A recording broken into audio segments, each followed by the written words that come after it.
Good morning. Hello. Hello, hello, hello. Where is everyone this morning? Did everyone sleep in? It's possible. Hello, hello. Hello. Hello, hello,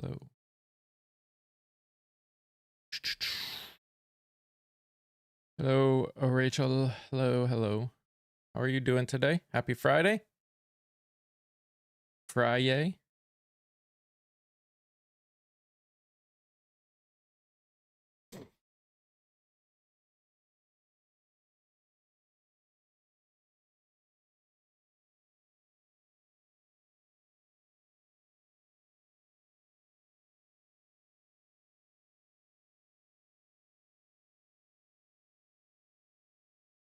Man, I wasn't planning on going live over on TikTok to start, but if morning, hey Silver.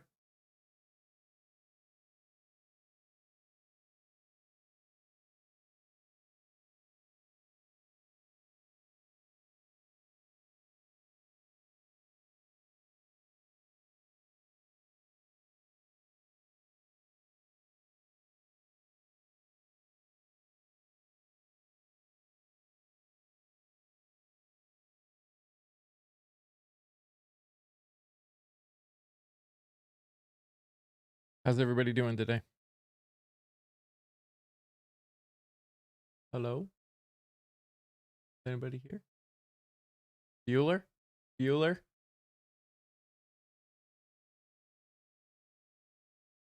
Bueller. Bueller.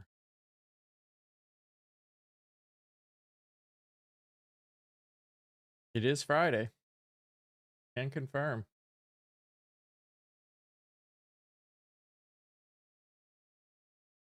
So I'm good. There you go.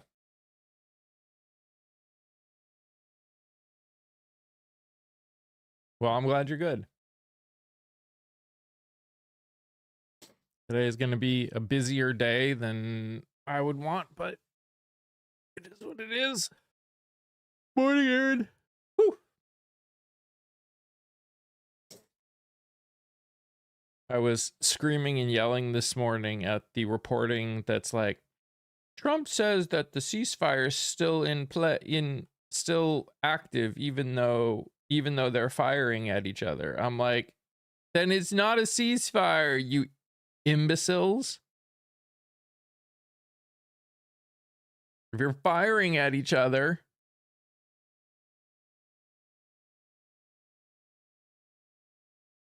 it'll be better this afternoon after I'm off work. That is fair. That is fair. That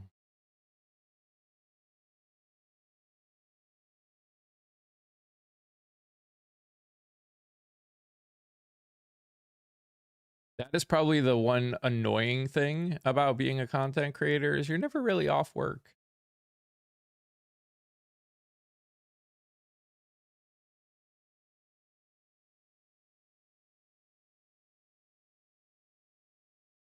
Like ever.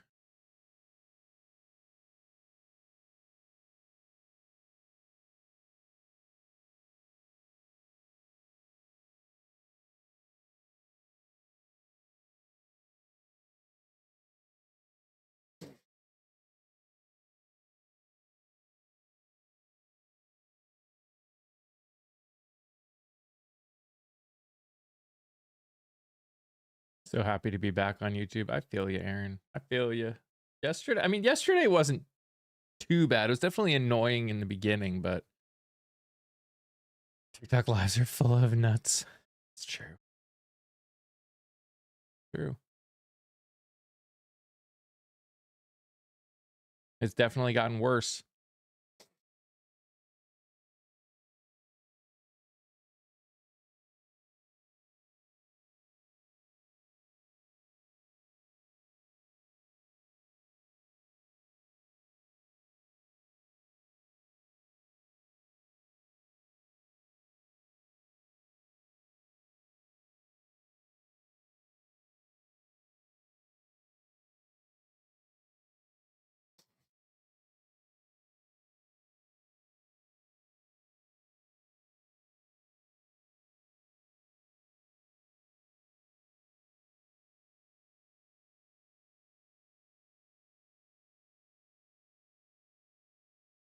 How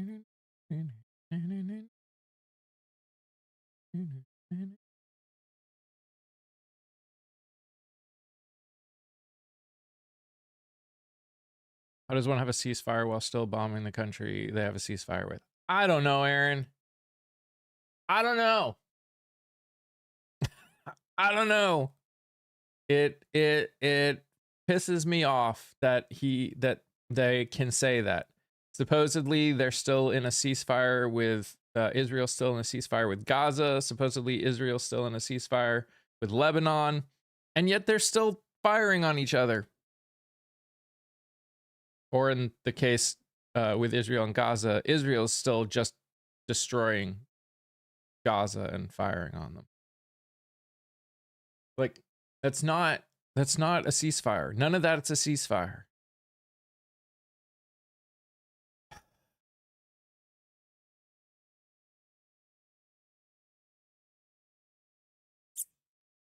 This, yeah. I guess we're now using Israel's definition of ceasefire. I mean, does that surprise you? This administration pretty much does whatever they want, whatever Israel wants anyways. So why not start using their definitions?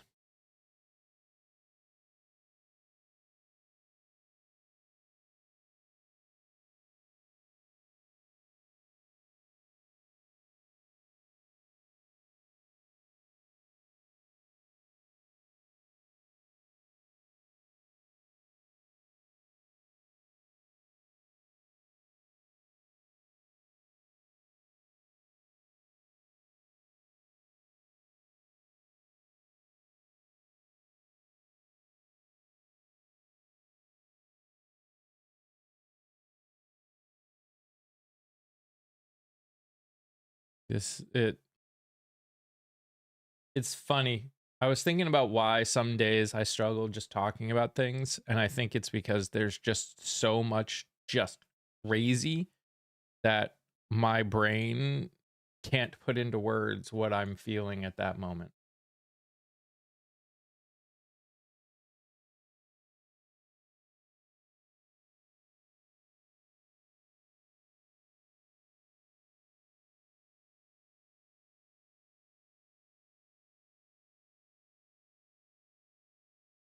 I also wish other countries would stop negotiating with the United States. Like, I understand it's going to hurt their economy short term, but we've got to stop treating this administration like they actually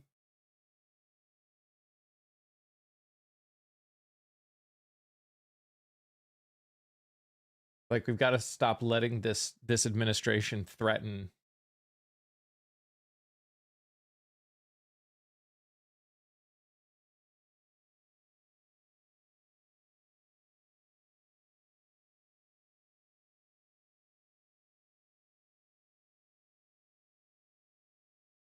I just saw something that said that Trump is basically threatening the EU to accept the framework of the trade deal before July 4th, or there's going to be a massive increase in tariffs.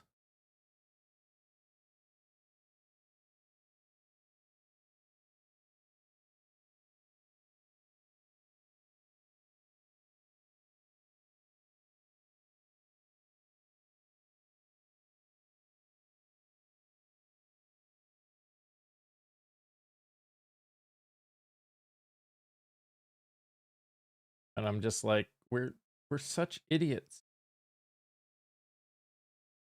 Oh, I forgot to do something.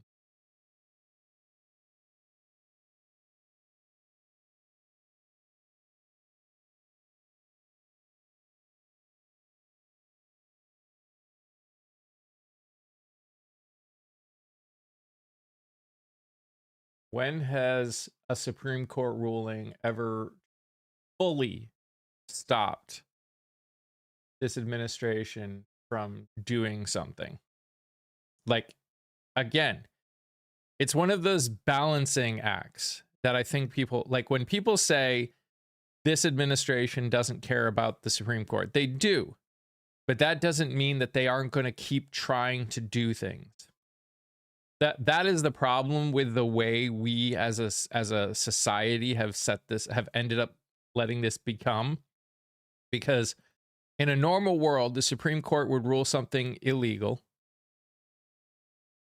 unconstitutional, and they would just stop. What this administration does is, okay, you said that was unconstitutional, so we're going to stop that one, and we're just going to do another one and let it go through the courts and be found unconstitutional before it goes away again. Morning, Kia. How are you doing, my friend? Hey, April.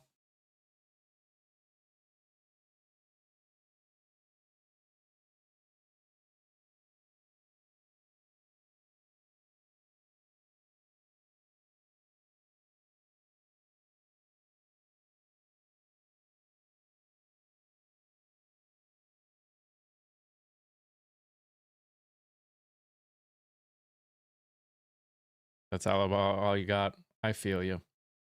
I feel you.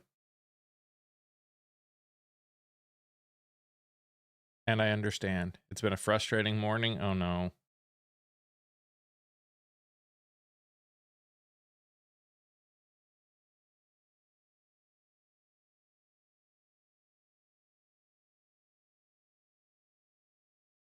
Yes, we pay the tariffs.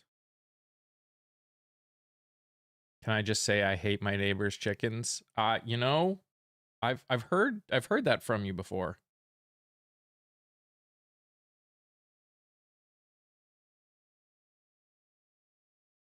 I have heard that before.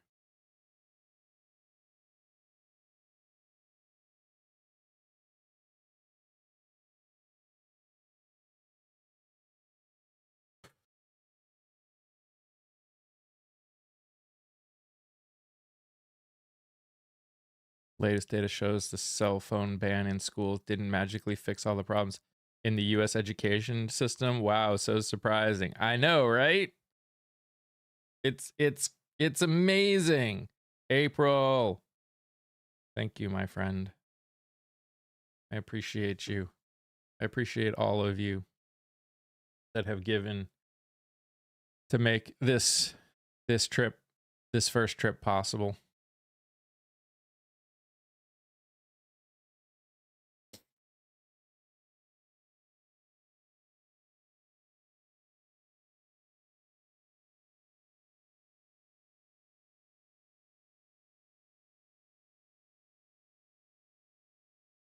It's almost like cell phone use in schools is a symptom, not a disease. It's almost like if we did something to actually make school enjoyable again, they wouldn't need to be on their cell phones in the first place. Like, let's make school enjoyable for kids. Let's make kids want to learn, and maybe they won't feel a need to use their phones. Shocker, I know, is crazy talk.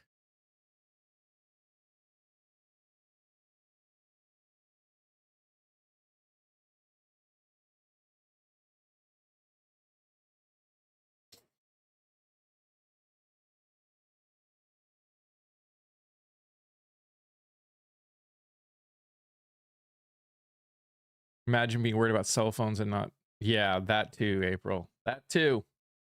That too. But, you know, he will taco. Of course he'll taco. Of course he'll taco, Silver. He won't do anything. He won't do that to the EU. That would destroy his friends, who probably all have a lot invested over there.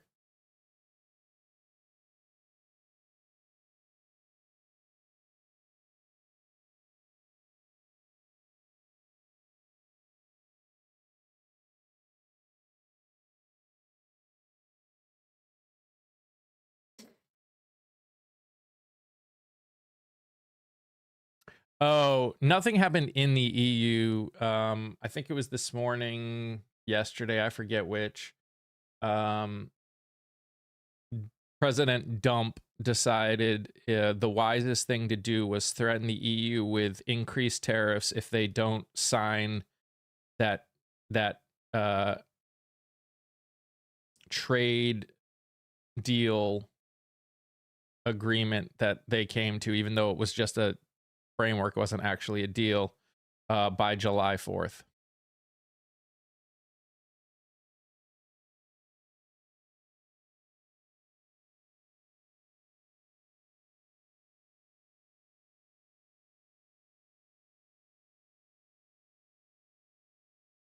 In Texas, students are required to have headphones, but they can't be Bluetooth because GASP, those are communication devices. How does that fix attendance issues? You know, Aaron, I struggle sometimes to not just go, again, it you know, over on TikTok when I go live, one of the things under it is the GOP are incompetent. That's why. That's why. Because the GOP are incompetent. I feel like the entire current GOP leadership are 100% completely incompetent. You could even argue that the Democratic leadership are all incompetent as well. I would actually agree with it. All of our leadership is incompetent. That's why. That's why dumb things like that happen. Complete and utter incompetence.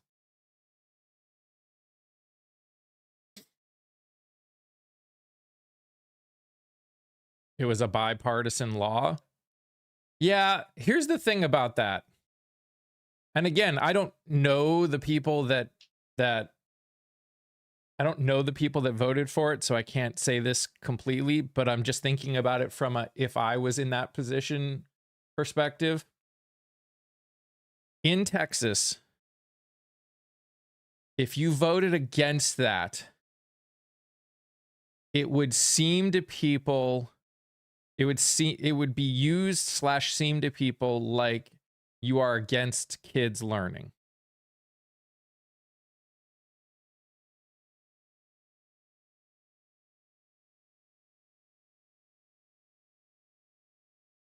Voting for it by its very nature doesn't make things worse, but it causes a lot of problems that don't make things. But voting for it would make things worse. Voting against it would make things worse for the person. So, and again, it's tough for me to say straight up, so I can't say one way or another. But I can see if you are a Democrat in Texas having to pick your fights based on how incompetent so many are there, especially on the GOP side.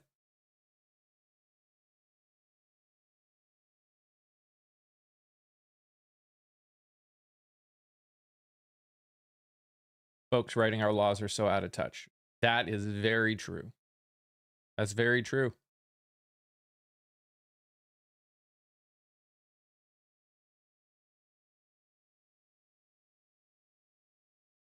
The thing here is hoodies. Kids shouldn't have their hoods up on their hoodies because it's distracting. Yeah, I have heard that. I watched a video, a TikTok of a woman who got a phone message from a principal about hoodies, and the message was wild. It was ridiculous. Yes, the things that people think are the problems aren't the problems. Yes. Because again, the people in charge of making the laws don't understand how to teach, and the rules right now for our kids don't understand what it means to teach our kids. You know? It's like a man trying to make rules about a woman.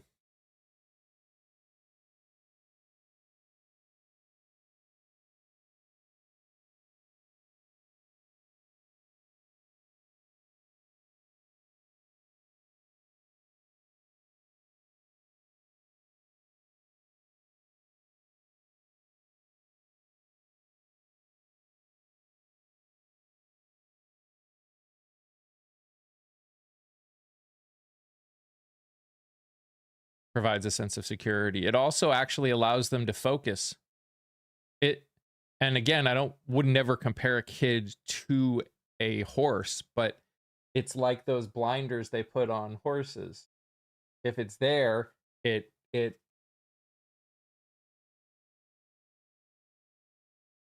helps keep their focus ahead, as opposed to having their peripheral vision get everything around them. And that's the crazy thing. It's like, it seems so obvious.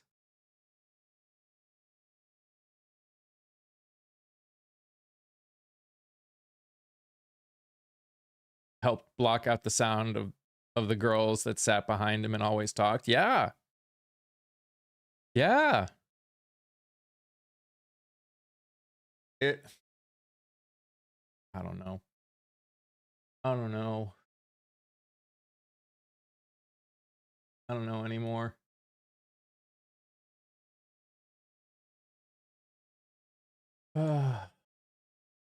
It's just wild to me.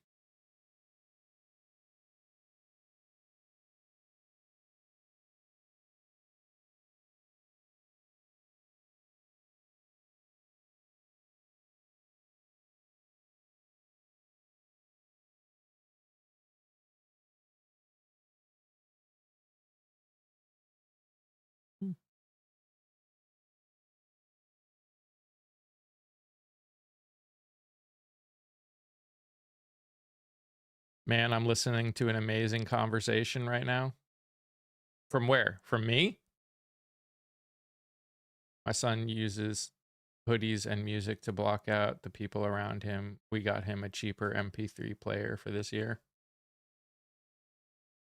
Oh, about race? Oh, nice.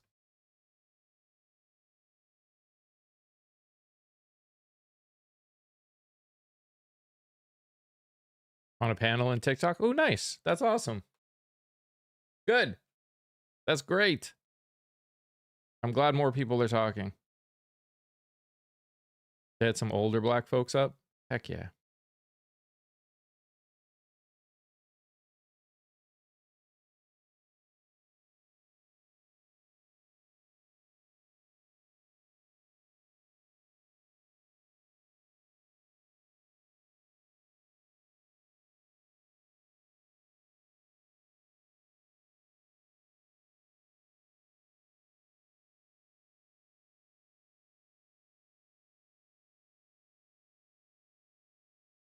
How they feel it compares to what's going on. Oh, interesting. That is actually pretty interesting. I would actually be very interested to have some people who experienced what was going on during the 60s come up and talk about how everything feels now in comparison to back then. Hey, Kat. That would actually be really interesting to see. Or that would be a really interesting interaction.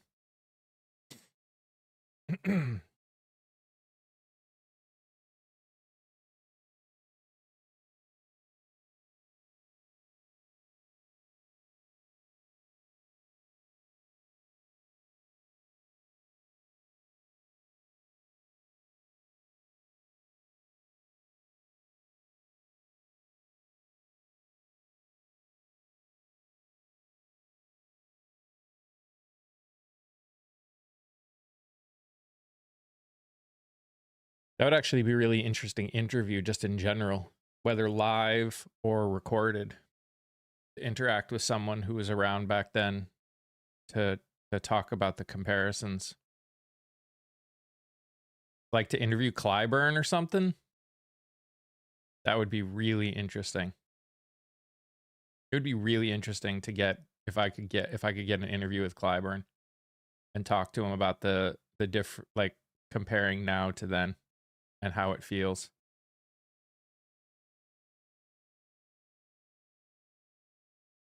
The person running for the Dems in my district is the granddaughter of Opal Lee. I can get you her contact info. Yeah, that'd be awesome.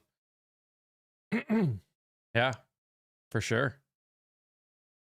That would be great, Aaron. Thank you.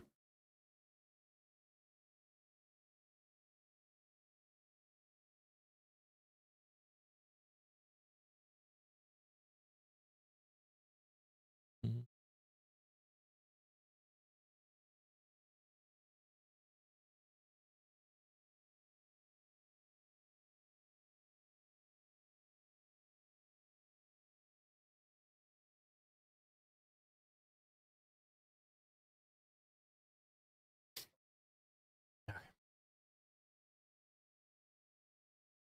Thank you for sharing the live. I appreciate you.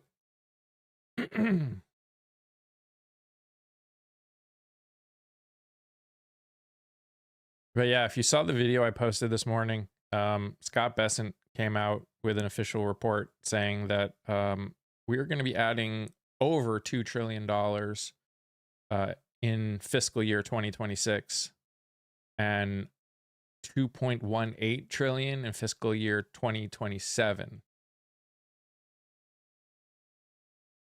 And which is wild because just last year he said that we were gonna get rid of, like, we would fix the deficit. I'm not sure they understand what fixing the deficit means. They're having a walk with Opal Lee Juneteenth celebration here. We're planning to attend. Heck yeah. That's awesome. Morning, Courtney.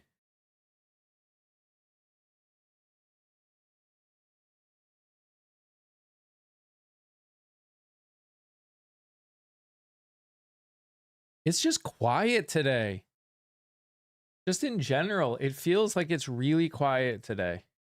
I'm not sure what's going on or what about today is different than normal, but it feels like it's really quiet. Morning from Chicago. Hey, Nikki, how are things in Chicago today?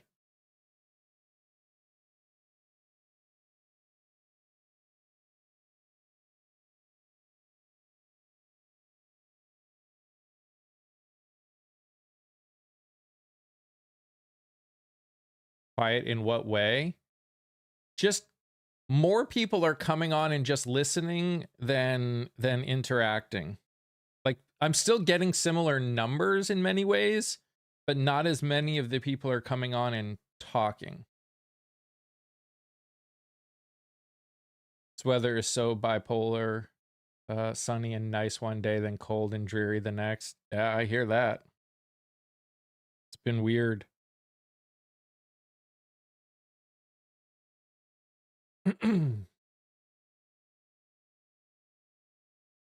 Bobby, I hate to tell you this, but you coming on and talking tells TikTok that you want to see more of my content.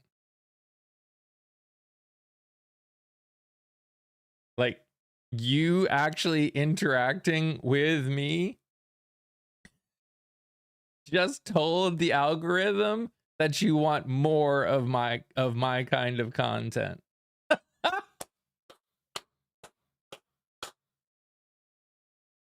Oh,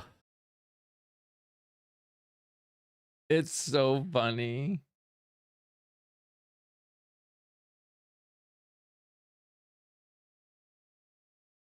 Hey, Miss Gunna.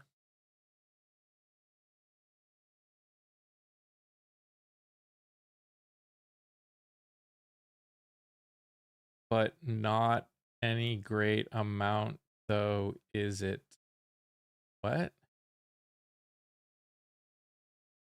What? What? Morning, cat.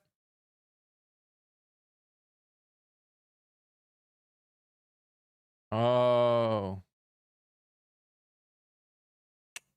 See, that just gets it so you don't get to speak here anymore.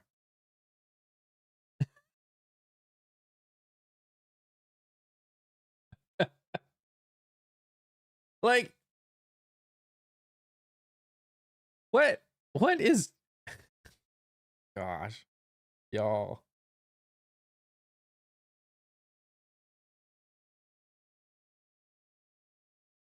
Morning, Candace. Morning, Dee Dee.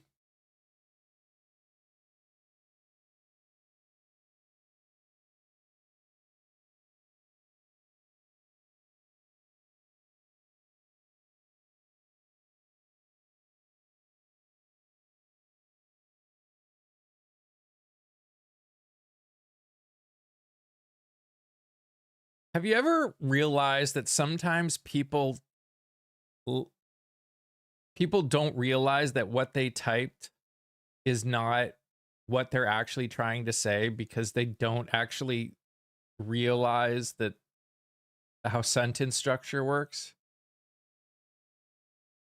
I'm on the lookout this morning for the person that took your recycling bin. Just saw that gas jumped over $4 where I am yesterday. So if you see any I did that stickers around town, it was probably me. Hey, Meme. Hey, Clara. Hey, MJ. Hey, Jen. Man, everyone's showing up now. I love it. It was Friday, so everyone took a little bit to get going. Works for me.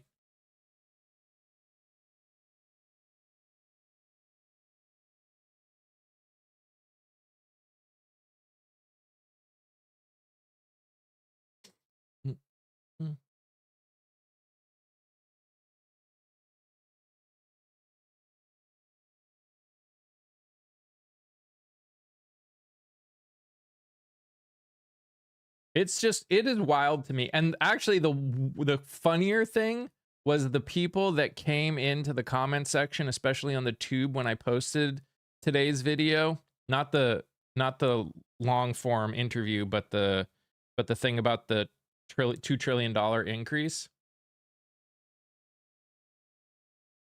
What?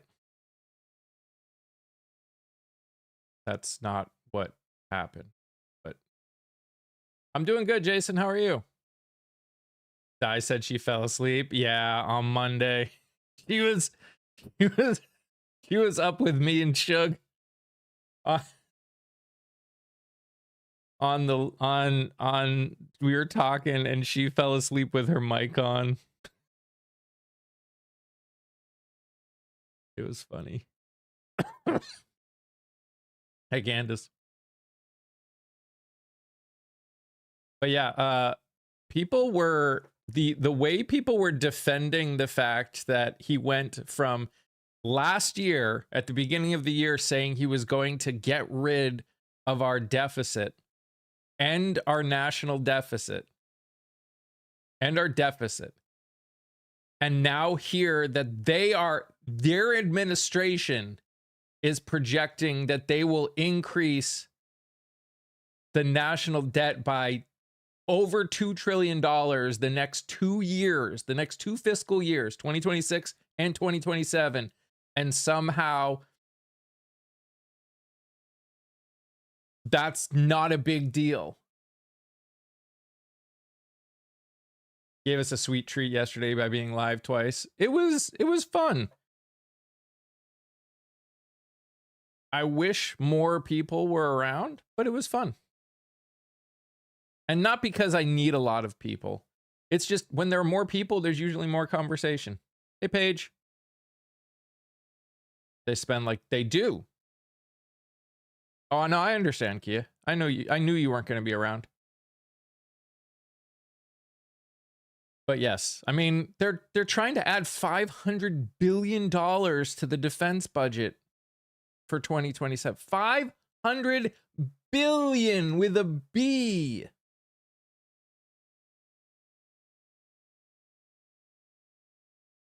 But every president doesn't promise to get rid of the deficit, to end the deficit.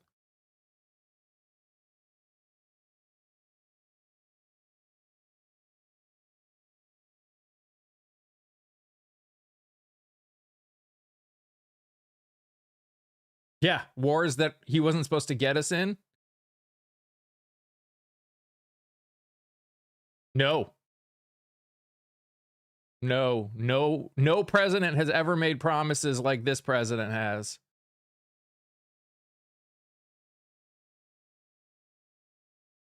No president has ever made promises like this one.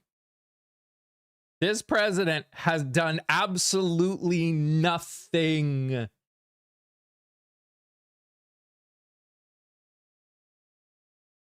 Healthcare is coming in 2 weeks. Yeah, he literally ran on affordability.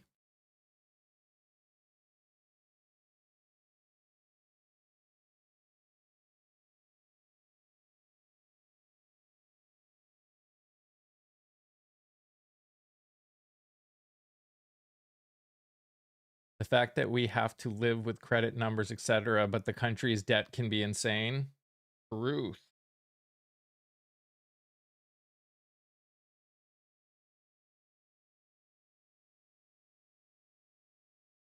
Did he drain the swamp? No, he drained and cleaned the reflecting pond and spent millions of dollars to do it.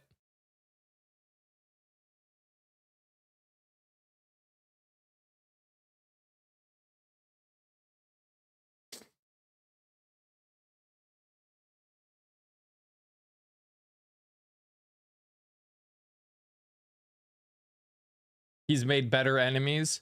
He's made enemies out of allies.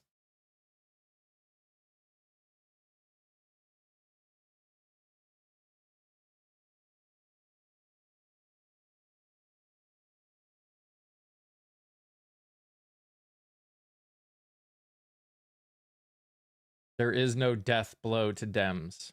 Again, enough with the identity politics. You should be willing to hold all politicians accountable.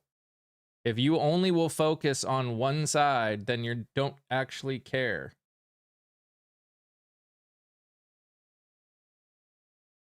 Ah.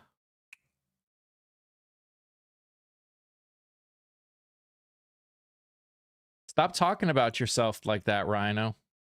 That you know, you need to be nicer to yourself. Funny how mad he was when he didn't see. They're still trying to get him the Nobel Peace Prize. And by the way, somehow a ceasefire still exists while we are actively firing on each other. How does that work? Like, what? What is, oh my gosh.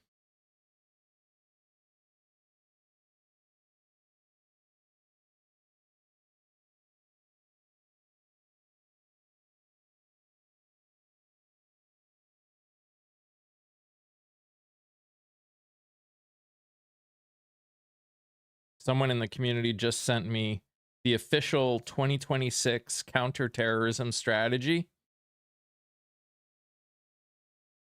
By the way, it is now officially stated in the United States counterterrorism strategy that being pro-trans is a form of domestic terrorism. Iran is not fractured. Iran is not fractured. They are still in control.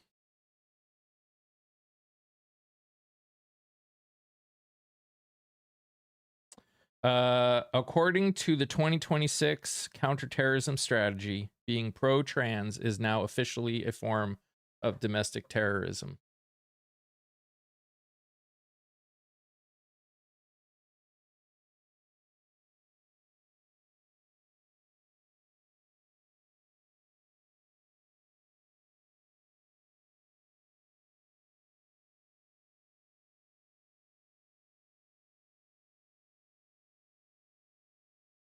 Correct, Shadow.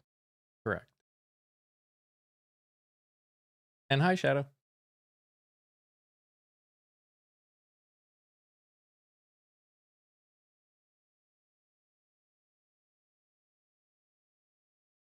According to the official White House 2026 counterterrorism strategy.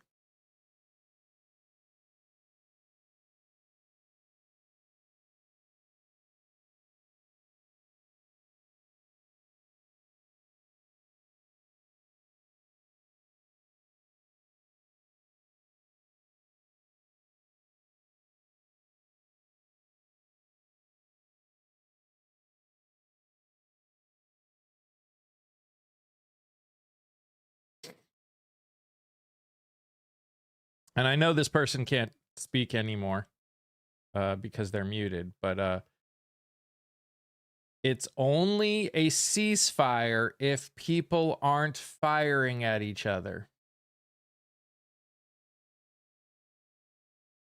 I'm not denying that.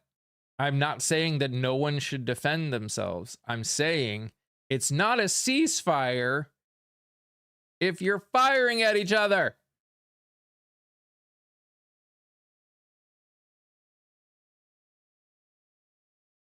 That it literally goes against the actual definition of a ceasefire.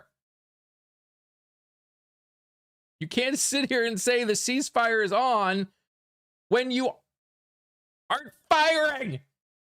When you're firing at people, it's not a ceasefire.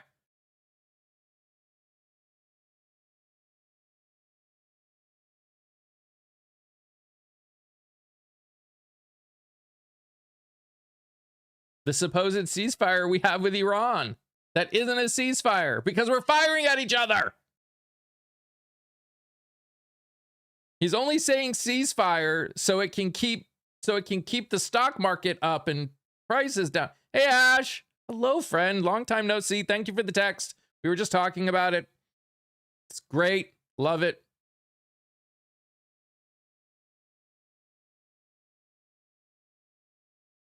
Such a weird day. Every day is a weird day, Jason. Every day is a weird day.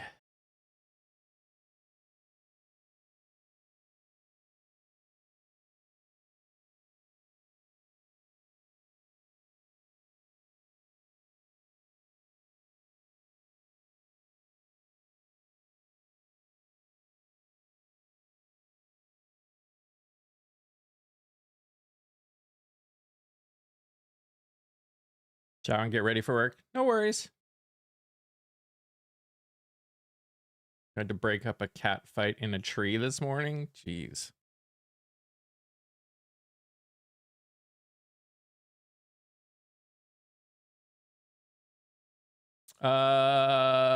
Key, you want to come up and talk? I gotta make a phone call.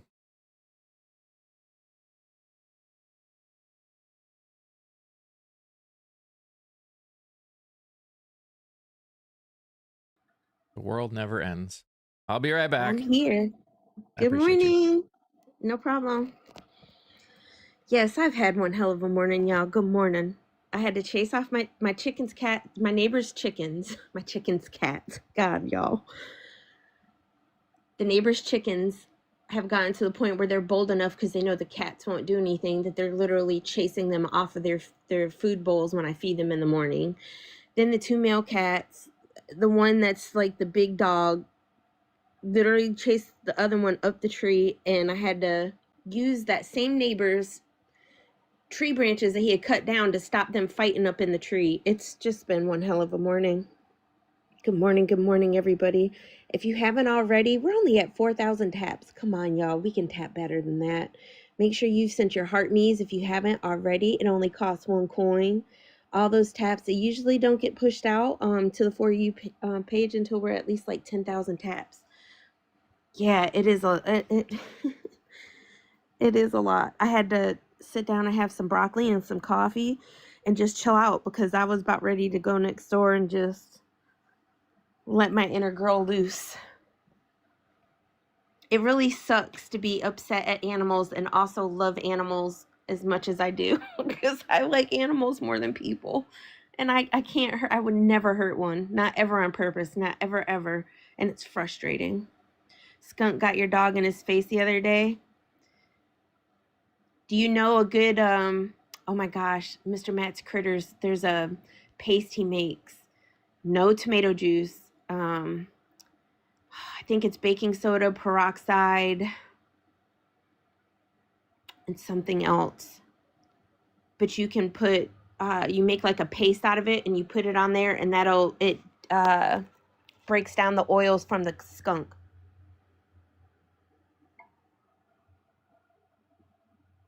I do too, Shadow Kitten.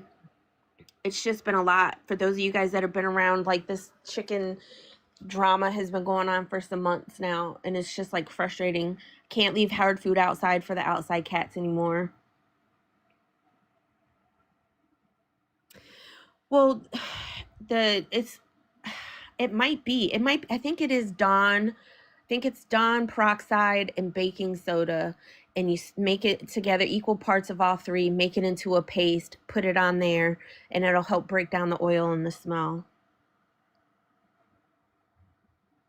You know, Nate, in the perfect world, they wouldn't be.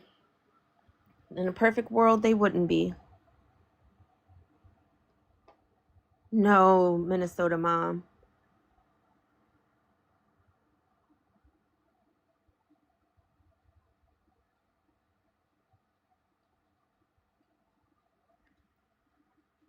Why don't you make my world perfect, sir? Person. How about we just do that? That sucks. Yes, you can also, if you didn't know, the tomato juice doesn't work. It's one of those, there's some old wives' tales that work very well. That's not one of them. But Mr. Matt's Critters has got the recipe on his page. But yes, we are streaming concurrently on the Tube of You as well. So if you guys want to go over there and check us out, you don't get filtered as much as you do over here. So definitely make sure you check us out over there. You can follow along. He also has podcasts that he posts right now. He's been going around. He's been interviewing candidates from across the country, progressive candidates for state and federal races. So definitely make sure you're checking those out.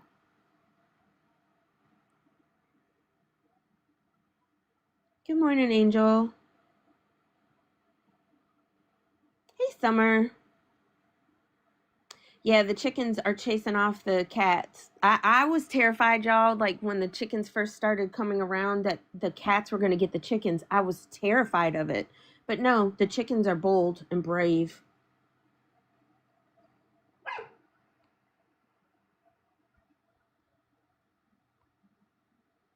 Hey, Linda. Chickens and tomato juice.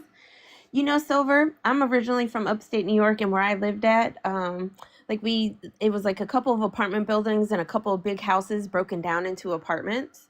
And we had a dumpster in the back. We got skunks all the time. I've lived in North Carolina. This August will be, how long ago did I graduate high school? 28 years ago. I've been in North Carolina 28 years, and I've never seen a skunk outside of the zoo. Hey, Kelly. Good morning.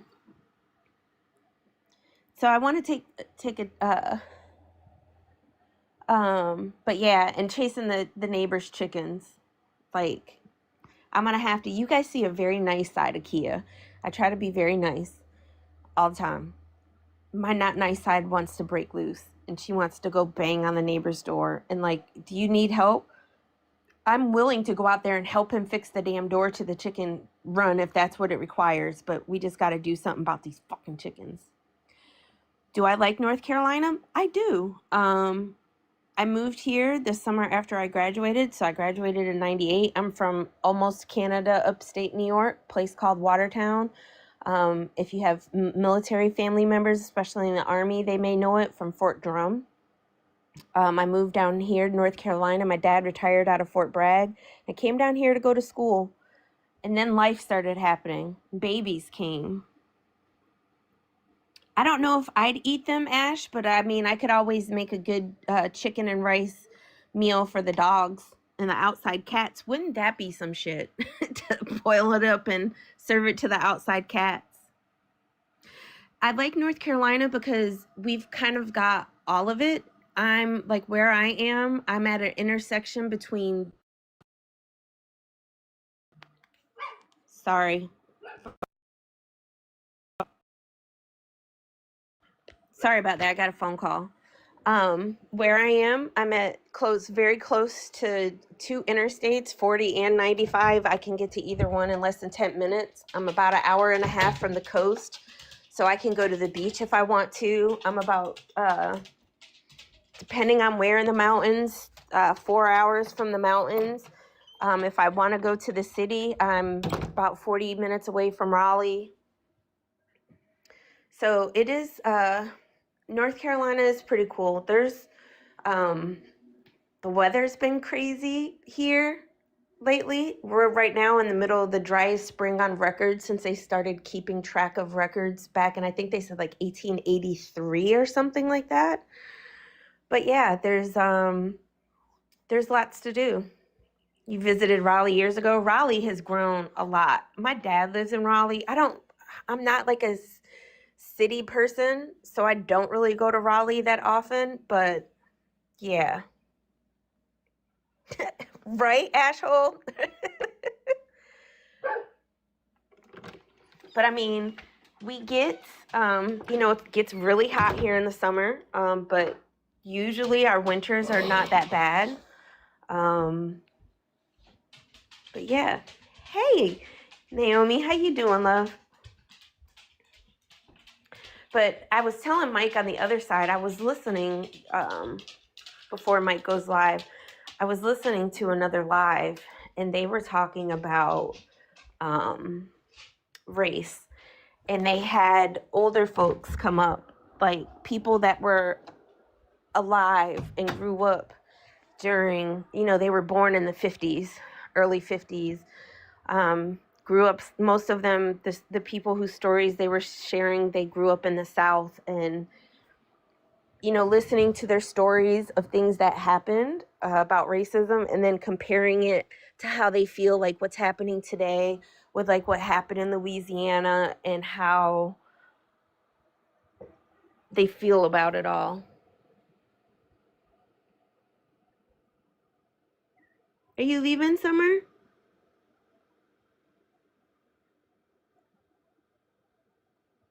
Yeah, Patrick, that's what someone said on TikTok, that the Virginia court struck down the redistricting. Hey, Mission. You have fam in Southern Pines? I just found out one of the ladies in Bex's community, she was actually just literally 20 minutes away from me for a wedding recently. Goes the neighborhood, exactly. It is very sad. The first lady that came up and shared her story, she was 71 years old, and she was saying how, if anything, it makes her more determined to make sure that she votes, that all of the members in her family vote. She said, how she's never voted Republican because she always knew, that what they represented was not good for Black people, especially.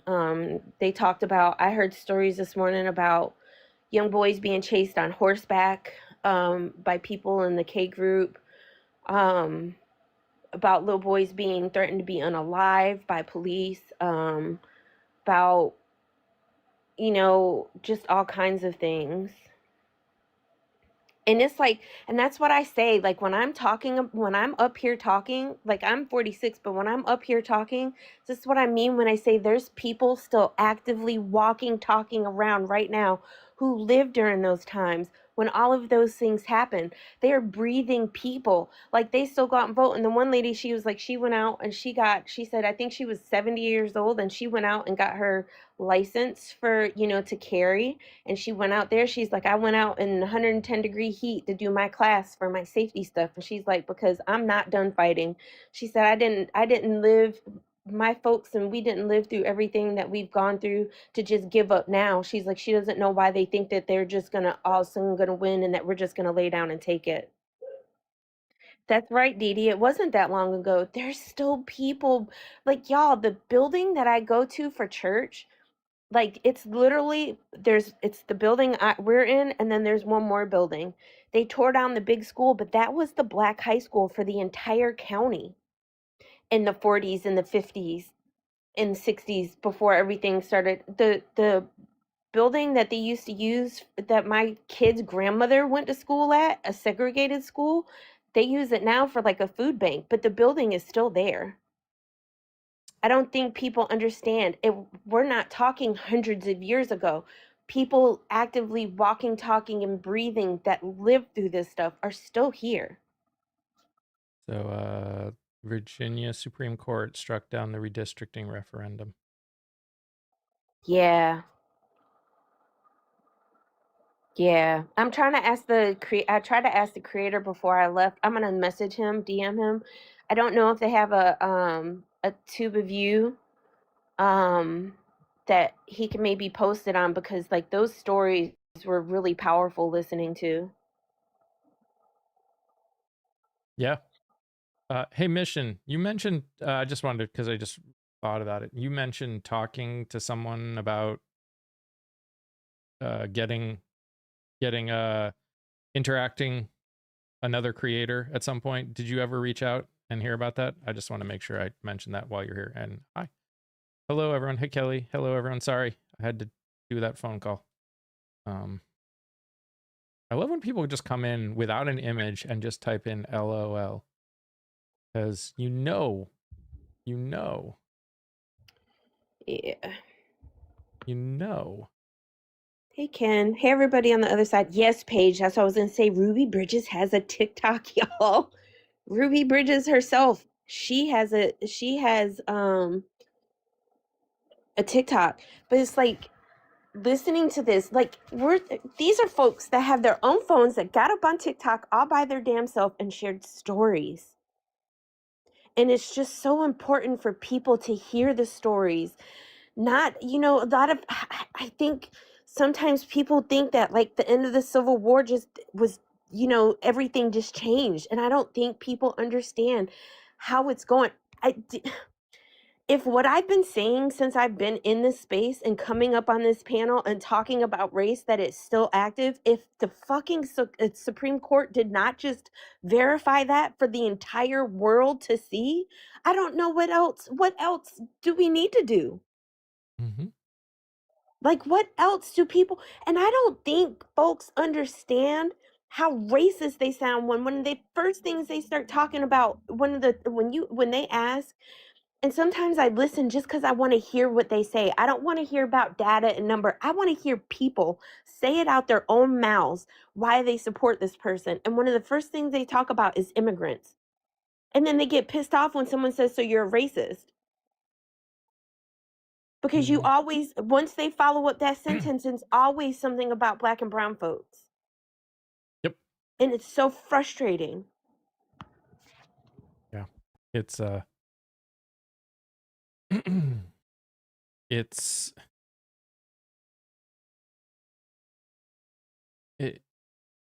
for, in so many ways we have come so far, and yet in so many ways we have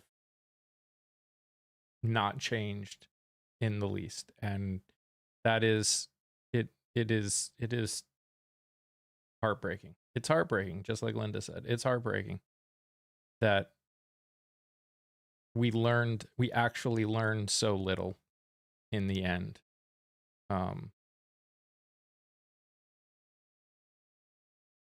Yeah. Ash, thank you for becoming a member again. Oh, and real quick, yes, welcome to the Nut House.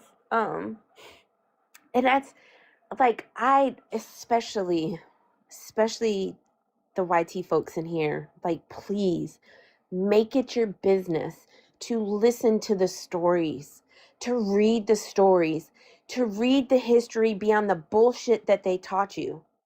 Like, please take the time, make the effort, read. Most libraries now, even if you don't like physical books, I live in a town of like 2,200 people, and even our library offers audiobooks and stuff with your library card for free. Make the effort to listen and learn, because I like just voting is not going to change anything if we're not being cognizant about the bullshit that's still happening in the background. That's why it's gotten so bad, because just like not talking about politics, not talking about race and how it affects people, like, I don't think people understand. Ash, thank you for sending 5 gift memberships over on the tube. Do you know what? I think that means that you should tell me something. Nope. I heard that I heard that you missed a donation last night that was sent to you, and you were supposed to say that, and it didn't ever happen. No. You sure? Yep. Uh-huh. No, that's they got to ask you. They got to ask anything. They didn't. It wasn't that I had to So say they didn't something. say can I ask you to say Key is right? Is that something? How do we need to phrase that? I'm not telling you how to phrase it. Thank you, Ash. I appreciate you. Mission, they are coming through. I'm sorry if I didn't respond. Yes, thank you. I appreciate that you reach out to them. Yes, they do. They have digital they do have digital books and all kinds of stuff. So please, like, it is not I'm telling you, like, I was so blown away, and I find that I get more frustrated how the lack of any extra knowledge that I was given outside of what I learned in school, and it's really frustrating.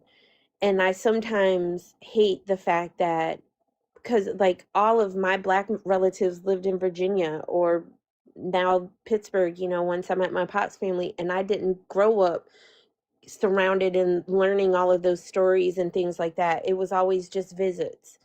And I find even now, learning at 46, and it's just so, y'all, like, this country, there's a lot of bullshit, and I think the rose-colored glasses are finally starting to come off for a lot of people, and it's like, everybody takes them off, everybody takes off the blinders, and know that yes, there are people that are willing to be that evil, that are willing to, like I said last week, I saw that fella on a I don't know if it was a podcast or some kind of interview, but he was like sitting up on a stage, and there's people sitting out in a chair, and this fella, I think his name is like Kevin Price or Kevin Prince or something like that. Like, he was legit in April of 2026 talking about going to Africa and colonizing Africa, because the people in the continent of Africa, they are incapable of governing themselves and being able to handle the resources. That's being said right now in 2026, y'all.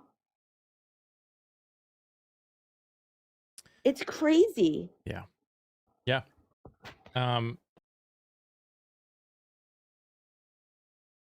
Here's the thing, that what is the actual topic today? Ken, the topic is always whatever we end up talking about. There is no actual topic. We've talked about a lot of different things already. So right now we're talking about we're talking about racism right now.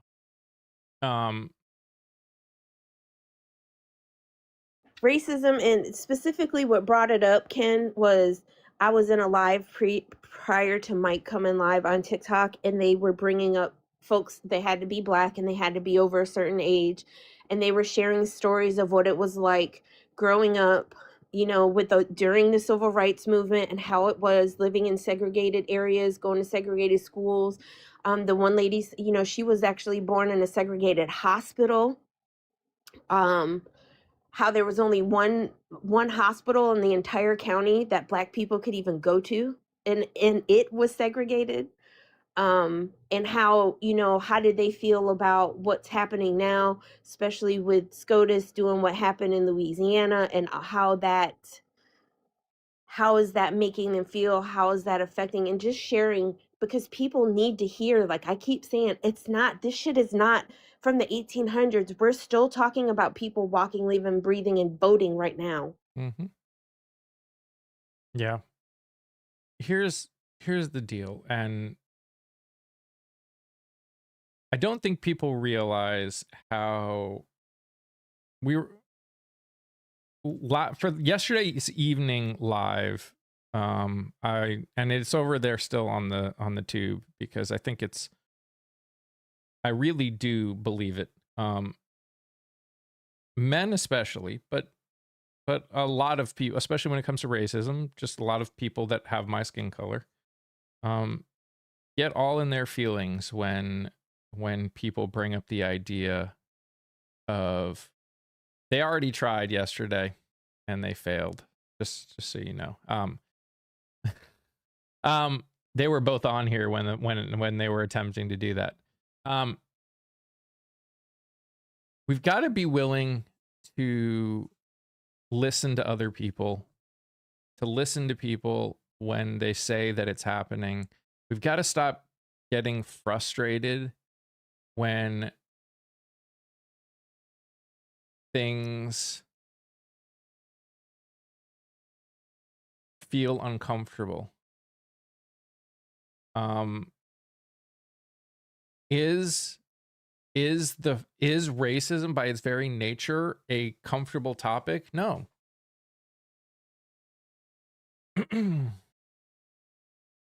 No, it's not. It's not a comfortable topic. It's something that many of us, even people that are good, it's uncomfortable. It's uncomfortable to think about the fact that it still exists. Anyone that cares should feel uncomfortable. And if you are one of them, you should be made to feel uncomfortable. And more people should be making them feel uncomfortable about it. We still, as a society, as a country,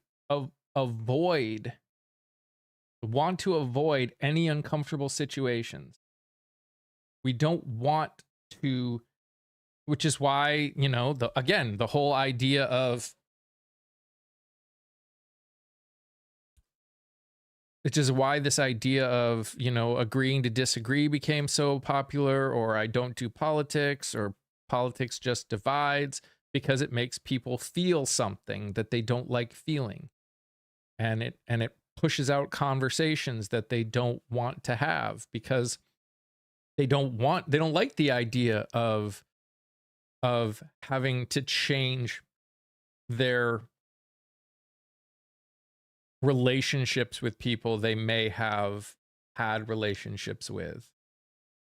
This is not, we need to get past that. We need to get past, and what's crazy is it's not as hard in terms of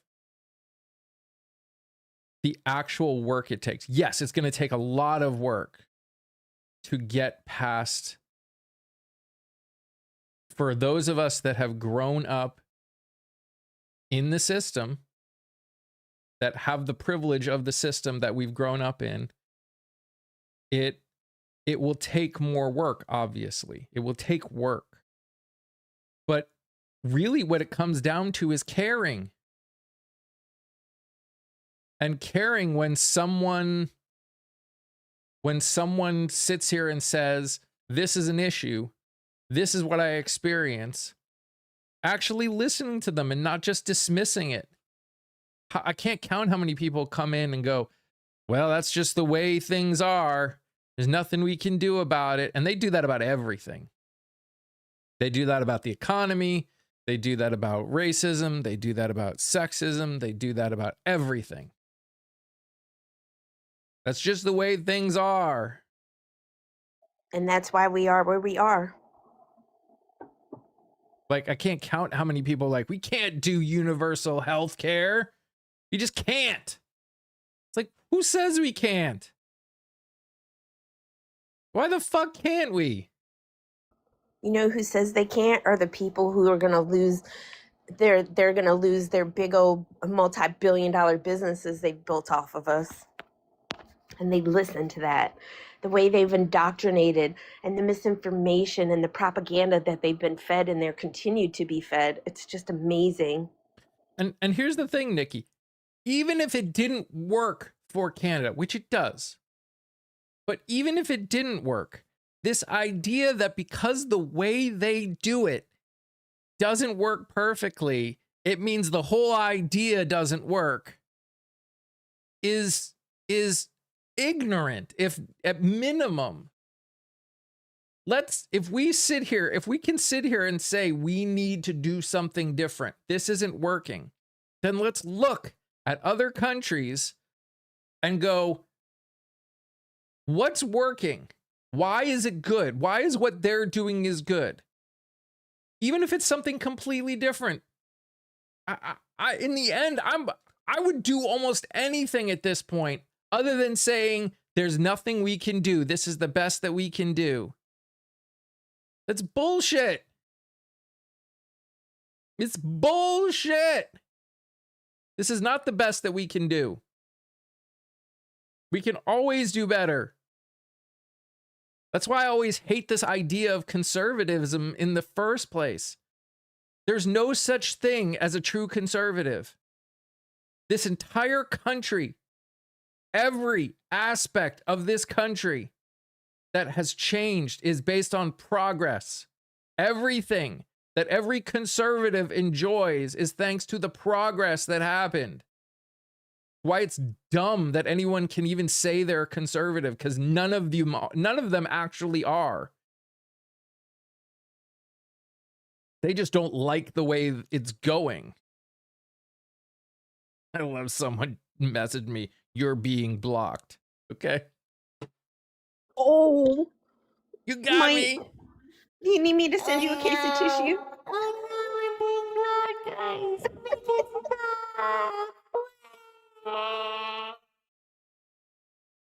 Numbers have been pretty bad though the last couple of days. It's so weird. This week as a whole has been pretty bad numbers wise. It's fine. I don't care. As long as we're having good conversation, I don't care. But it's pretty bad. I mean, 53 people.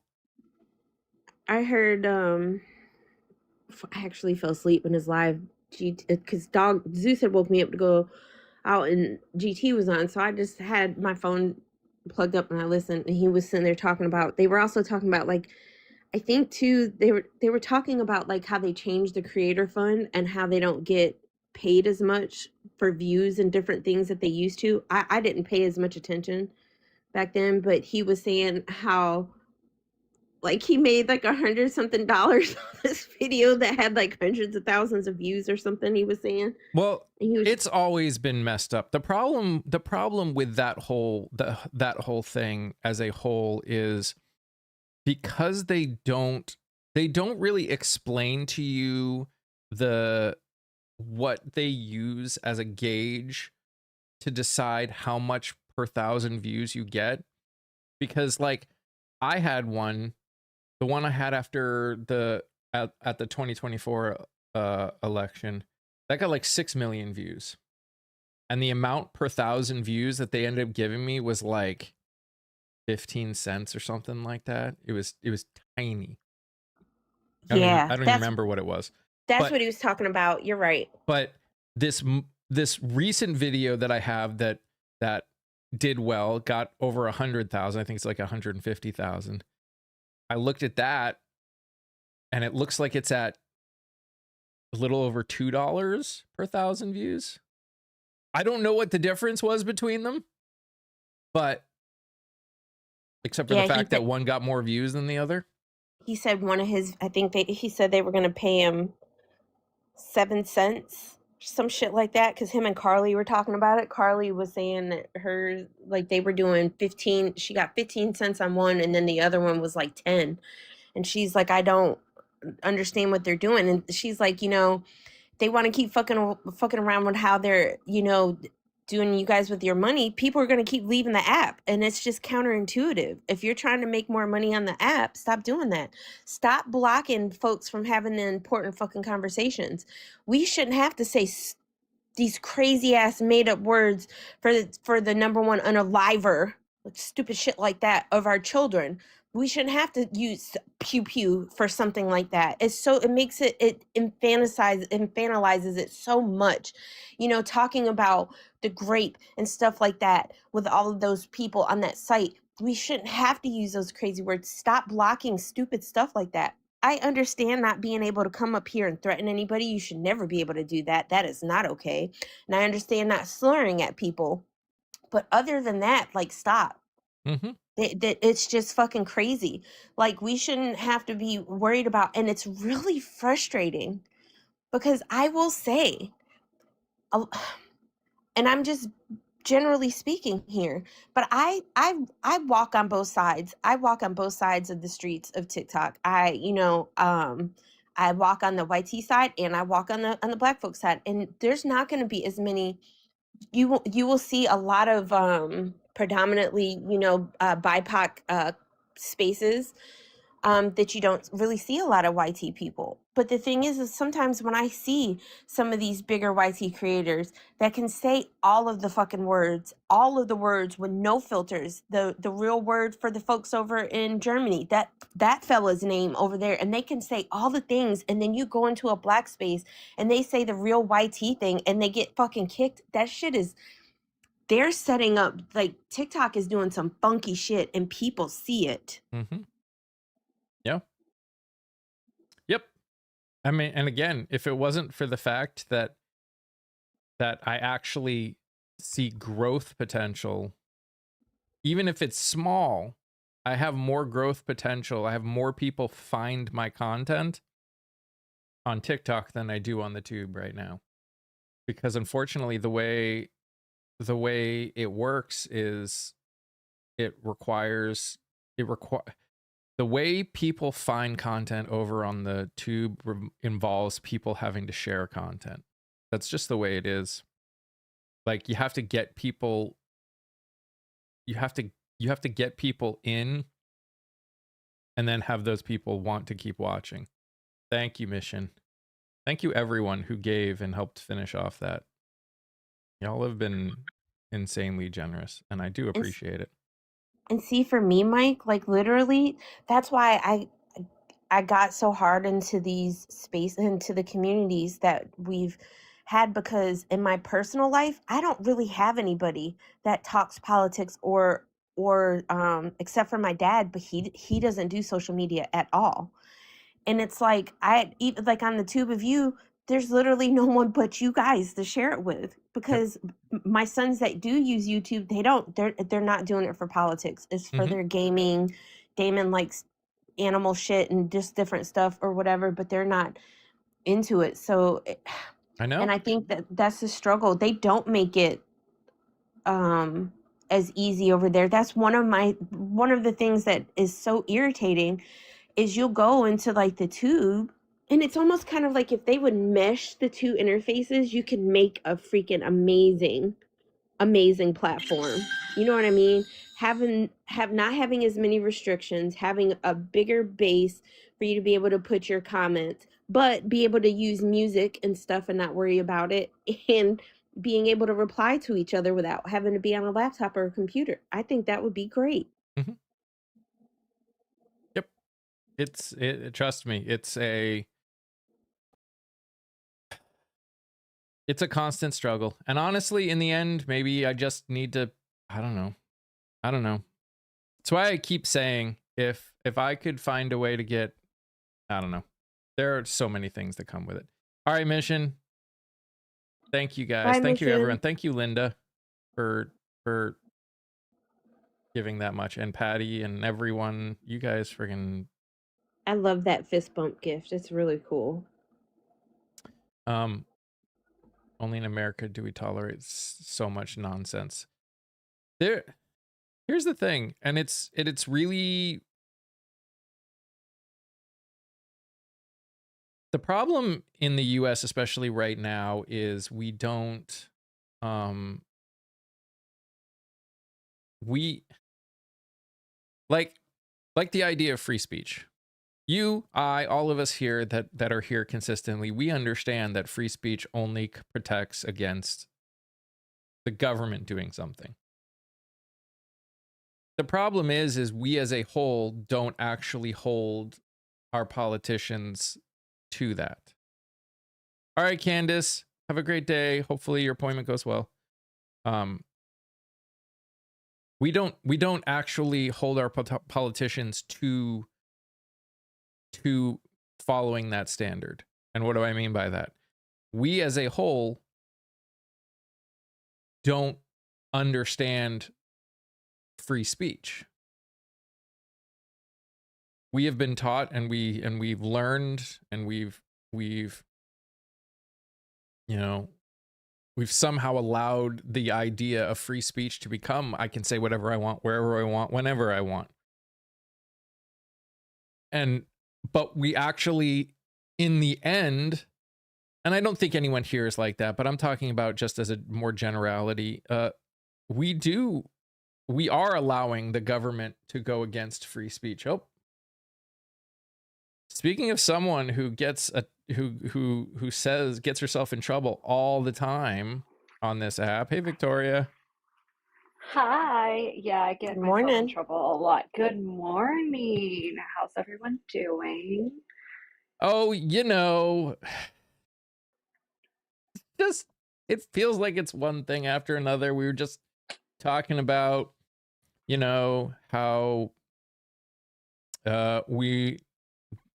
the Secretary of the Treasury has officially said that we're gonna add like $2 billion to the national debt this year, and over trillion this year, and over 2 trillion next year.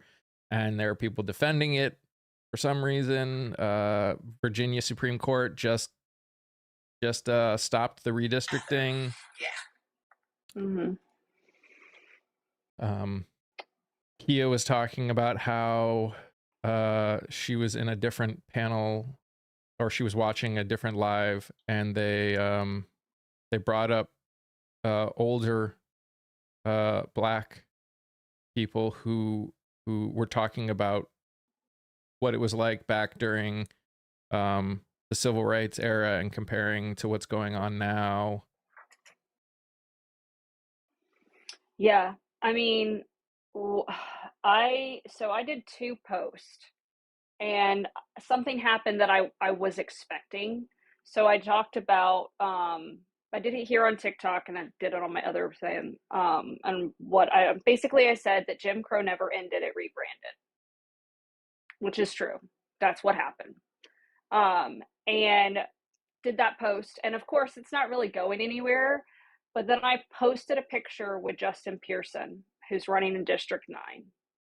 And when Yes. I say the disgusting comments that are coming out of them, not surprising at all. This is what I've witnessed my entire life, watching how these people feel comfortable with their racism.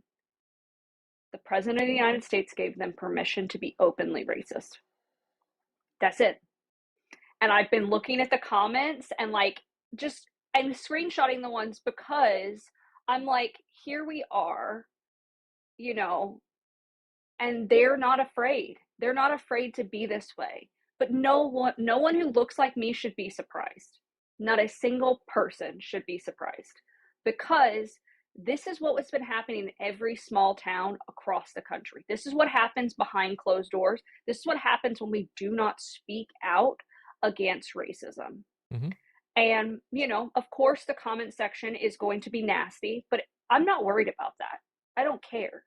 I'd rather stand 10 toes down with marginalized communities, accepting the fact, talking about inherent racism and talking about how we have to be better and not get those racist voters, than compromise marginalized communities and give them up just for a vote.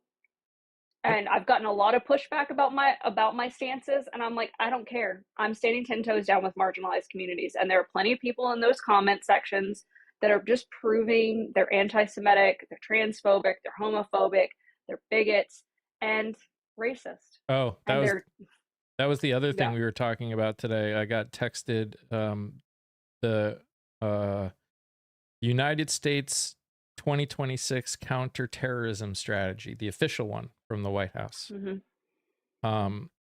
They are basically officially stating that being pro-trans is a form of domestic terrorism, officially. Of course they are. Of course they are. Yeah. So, I think, with the whole racism thing, like my sons, especially the 2 that were in sports. Of course, you play football in a red area of North Carolina, and they have white T boys and black boys on the team. And like when my son started going hanging out with their friends, like I had to tell them, like, hey, there's things that your friends some of those friends don't ever have to worry about that. You do. You can't be going out acting any kind of way. You need to make sure you have your ID with you. Do you know your address? Do you know your phone number? I'm not even before high school. Like when there were so many things, like when you go to a store, when you go different places, like there's all those conversations, and I don't think people understand that. And Victoria, I saw some of them comments. They were absolutely fucking disgusting. Because I And I saw that post. It made me smile. yeah, it's a good post. Did you see? I'm sure you did. I saw the video of him sitting in, I think it was one of the Tennessee buildings with all of the people screaming at the people walking up, and they were just talking to Justin, and he's like, I love this, bring it. And they're like, it was like, dude, Justin rocks, man. I hope. He's so kind. He is so He's amazing. so nice. He's a cool dude. I officially got to meet him because we've been in the same circles for forever, but we've never been enough. Like I met Justin Jones on the campaign trail, and I got to speak after him. And I remember the amount of people came after, like, who came, they were like, the fact that you could hold your own in this room. And I was like, I was so nervous. I was like, he's such a great speaker. I'm not professional enough. Who am I? Nobody needs another white lady just speaking in Pulaski, Tennessee. And he was so kind. And then I got to meet Justin Pearson, and he's the same. He's so kind. He thanked me for running for office. You know, we chit chatted. I was like, let me know how I can support you, you know, with this redistricting, whatever I can do to do that. Like, to the point that I decided that if it wasn't possible if you're to run in my district, I would not run against him. Yeah. Instead, I would support him because I believe that my district should be represented by a Black man. Yeah. That is hands down. And I am still running for Congress. I am still running for District 4. Good news here, guys. They've whittled the margins down enough to make it an even district. I will be getting primaried, but guys, we're gonna flip it. And the reason that's important, the reason that I came up today, is I want to encourage every single person has to vote, because if we want to push this back and stop this, you know, gerrymandering, we have to flip every district possible so that we can put legislation in place to protect voters, specifically Black voters across the South. So two things I want to say. One, Man of War, I just want to respond to yours. Is it better? Here's the thing. If becoming rich requires you to hurt people, then you're not actually helping more people by becoming rich.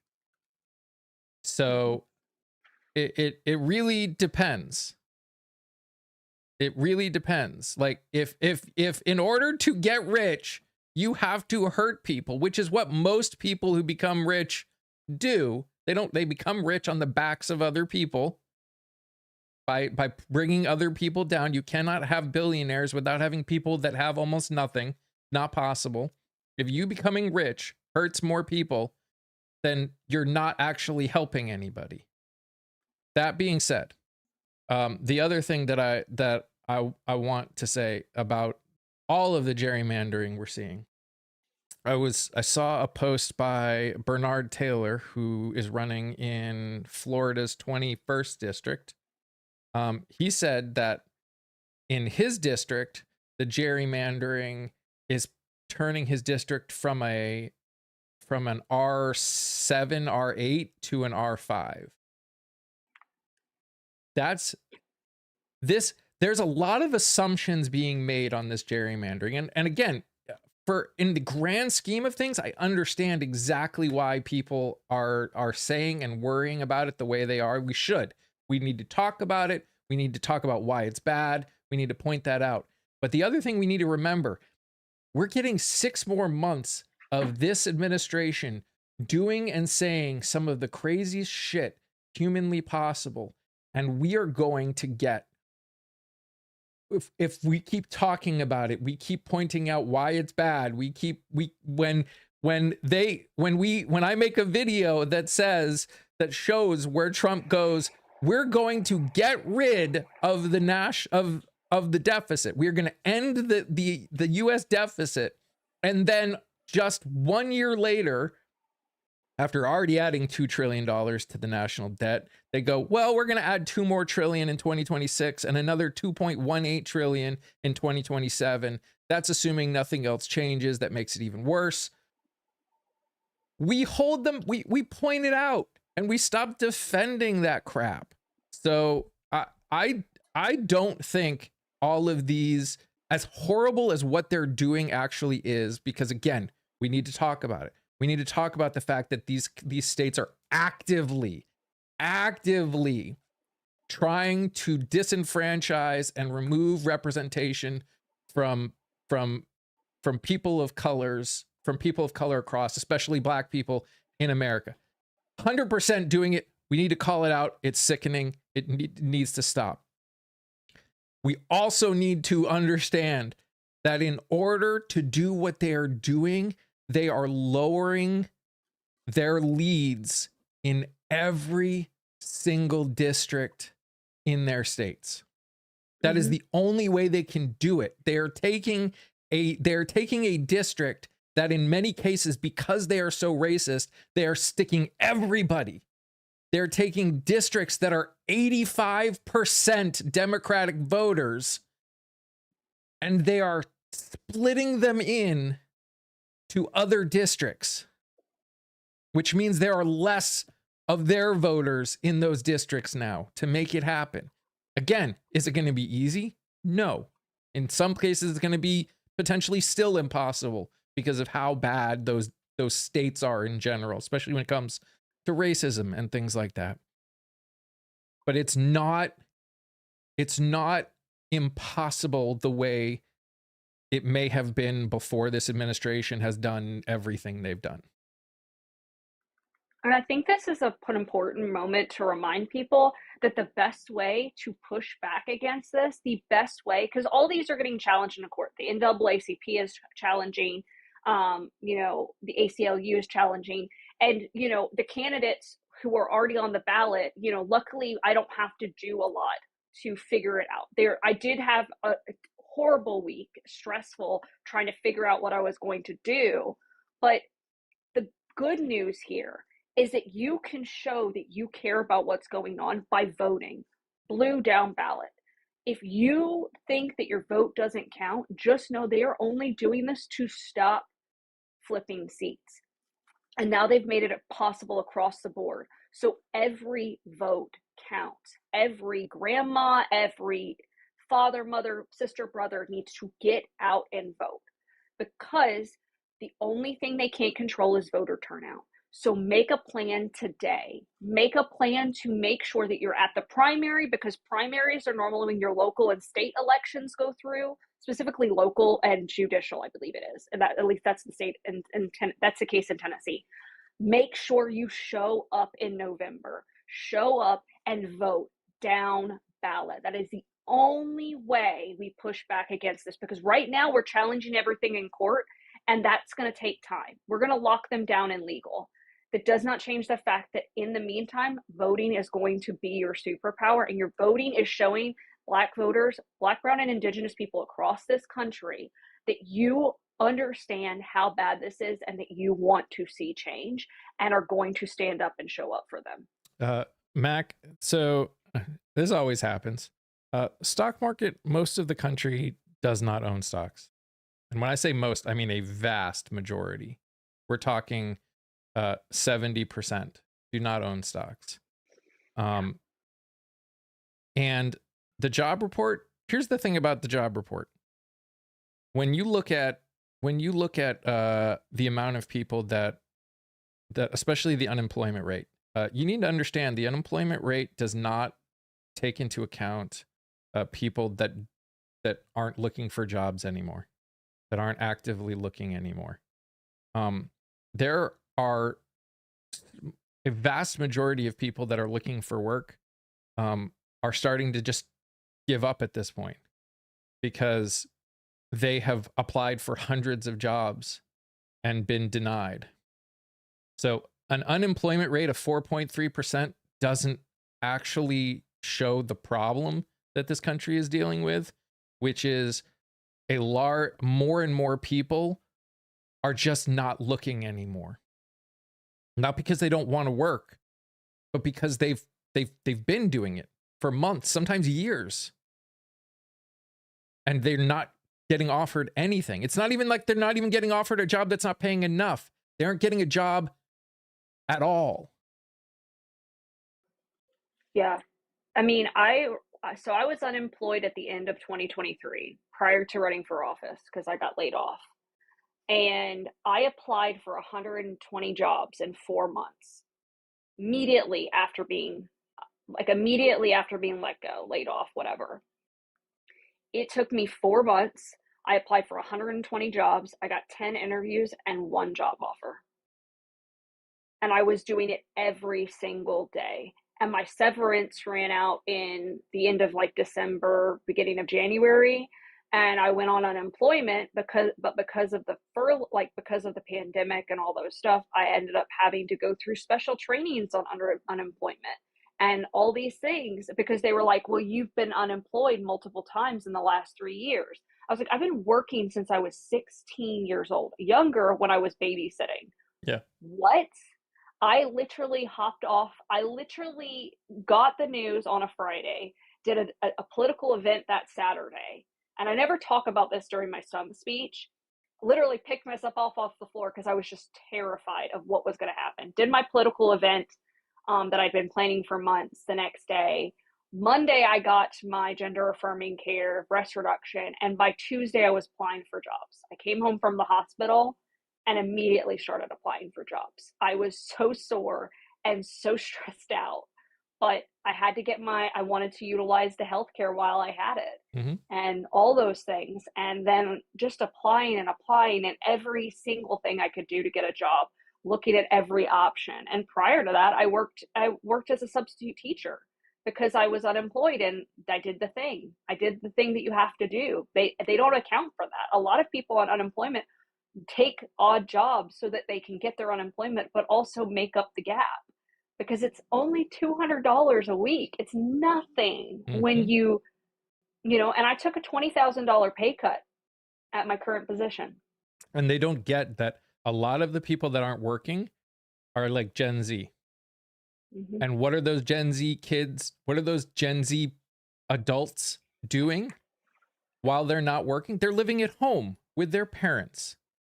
They're not, and a lot of them are giving up. They're not looking anymore because they're like, why bother?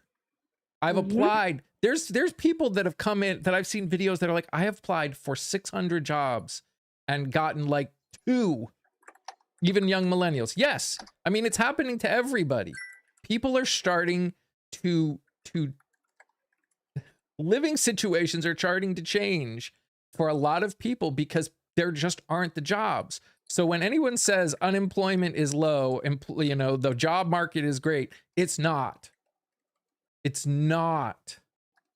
People just aren't looking anymore. And a lot of these companies are leaving these job openings open and allowing thousands of people to apply with no intention of hiring, no intention of making it so that, because like I've seen it where companies will literally they'll pull it down after a month and put it right back up, and you're applying for the same job over and over and over again, and they're like, no, you're not qualified, you're not this. And I mean, this is part of the problem. And you know what would alleviate 93% of this is if we had universal health care. Because if I wasn't, best you believe, if I wasn't needing the benefit slave, like aside of my stuff, I would not be working right now. Because I am the one who brings in the insurance to cover the children. And if I had the option to not to, I would have started my own company years ago. I would have done something. I would have created my own coffee shop, its own vibe, because I loved working in coffee shop. I do enjoy being around people for the most part, crafting their beverages, changing their days, etc. But I don't have that luxury. We don't have the luxury to walk away in this way. And it's frustrating. That is a frustrating thing. JC, I just want to make this statement because it's important. It's not free healthcare. Stop saying free healthcare. universal or single payer healthcare. Different. It's healthcare that's not connected to your employment. And we're going through the same thing. I'm in a very lucky situation where my wife has a job that provides the health insurance that is allowing me to start this company, basically, that I want to grow into something that will hire tons of people and you know, offer health insurance and employment and good wages and things like that. But I wouldn't be able to do it if my wife did not have the situation that she was in. And I feel bad because sometimes she wishes she could get out of it. Mm-hmm. My mom was like that too. And it isn't free. It's free is it's a weaponized word. It's your money. It's just your money being used on you instead of going to a corporation that is interested. The reason that our prices are so high in the United States when you go and you seek medical care, it's because the insurance companies have bumped those numbers up. So even when you pay out of pocket, because I think I heard someone advocating for this, and I was like, you're paying the inflated rates of the insurance companies, no matter what. Sometimes you get a cash discount, but who can afford $5,000 to have a baby naturally? That's assuming you can do it without getting an epidural, assuming there's no complications.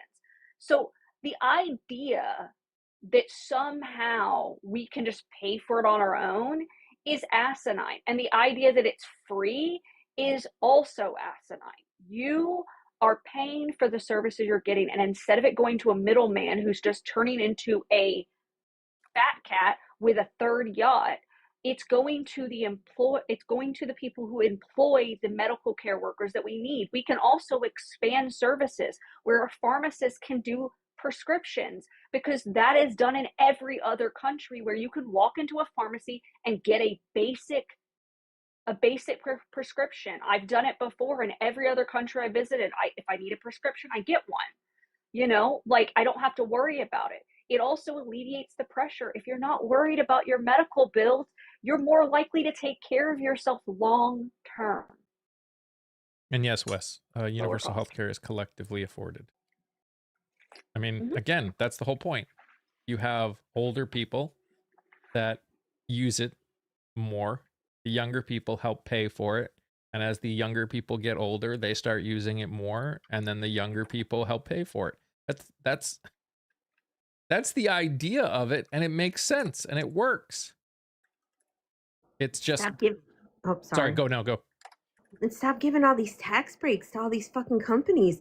So that's the thing. Don't be okay with them sitting there saying we can't afford to do stuff while they're actively doing these tax cuts. Less money coming in from the companies and the places, the people that should be paying in more, is actively affecting you. It actively affects you in a negative way. You should be pissed the fuck off that you have to pay taxes when all these huge companies that make what you make in a freaking year makes some of these companies are making in a minute. I mean, really, in the end, what are health insurance companies actually providing any of us? Like, denials. Yeah, they're not actually providing anything. Paperwork. And then not to mention, yeah, that too. Like, somebody very close to me told me today, she just found out yesterday, they're cutting her salary at her job between $10,000 to $15,000 a year. And she's paying for her daughter to go to college. And the person wants to be a nurse. And you know, with what they're trying to do with changing how, I don't think like people, I don't feel like that hit hard enough when they were changing how different programs were classified, because that affects the different kind of loans that are available for them. Do people not understand? We're already struggling to get nurses now, and you cut and you make it harder to get affordable loans for people that want to do that kind of work. That is so asinine. That's against every fucking thing they say they're for. Yeah. Yep. And here's the thing, Wes, and this is the part that I think people don't get.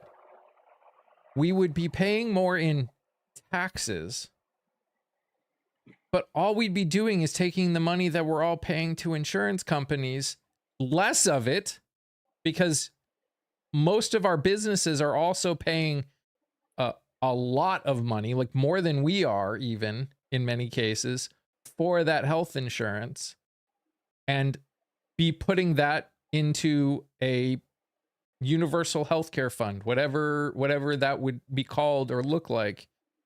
So we would be paying more in taxes, but we really wouldn't. We'd be paying less overall because we wouldn't be paying a health insurance middleman anymore. And it allows companies to also pay better wages, because if they're not worried about their insurance, covering insurance and making those things, it makes them more competitive as well, because they're more likely to want to keep employees, better employee experiences. What it also means is when we do these types of programs, it helps small businesses, because it alleviates small businesses from having to pay this, which we know that if you're more likely to start a small business, you're more likely to put that money in your local economy. And that provides jobs, resources, etc., all the things, more tax revenue. And the way that it rolls downhill is better. But currently, they don't want small businesses. They want corporations controlling your labor, controlling your wealth, controlling where you can spend your money, and whittling out and making small businesses pay for it. Like this could be possible. And if you coordinate all this together and make communities, tax revenue go back to communities, you can have communities that are walkable, schools that are within walking distance, parks that are walking distance. So it makes the American dream possible again, too, because you don't have to get the big home if your community is well funded and has resources. The idea that this somehow like ruins it for people like you and I is a lie that you've been told by the Republican parties and corporations who have a vested interest in keeping you tied to a job. Yep. So Wes, realistically, if it ever happens, what would it take to make it happen? Here's the thing. We actually have a system set up that would make it the easiest thing. Of every country that has probably ever transitioned to a universal healthcare, we have the easiest way to do it. We already have Medicare. So what would end up happening is, instead of us giving money to insurance companies, we would add a tax, just like we pay towards Social Security and all this stuff. You would add an extra tax that goes to Medicare. That would be everybody's insurance, and every doctor, every hospital, when they're dealing with getting paid for services, would just continue going to Medicare. That's it. I wanted to say something in reply to what Victoria said the last time before I forget it. I'm sorry. Yeah. At the end, when you said, I think, and also, if people weren't stuck having to stay at these jobs that make them stressed out and fucks their health all up, and then it's kind of like a vicious cycle you get stuck in, because this job makes you so stressed out, it affects your mental health, it affects you physically, and then you have to keep going to the doctor, and then you're scared to leave your job because you need your health insurance. And not only that, how many people, and I'm curious, just with the folks in the chat on both sides, how many of you don't take all of your vacation time because you're worried you might get sick and have to take time off? I'm curious if people on both sides in both chats, if you guys could throw your hand up or say me or something, because I know so many people, like I was looked at like I was crazy because I took my vacation time, and I was like, if I save it for what if I get sick, I'm gonna be sick. And if I unalive, that's not gonna help me. But look at that. Look what happens. But here's the other part of that too, is like in my platform, I want a mandatory 30 days paid PTO, separate from your sick leave. I want sick leave that is specific, that you can use whenever.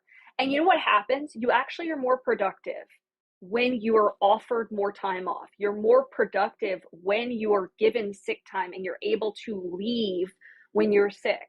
and not have to worry about, am I going to get written up, or doctors, like I need a doctor's note. I've literally had to give my employer a doctor's note because I was sick for 3 days in a row.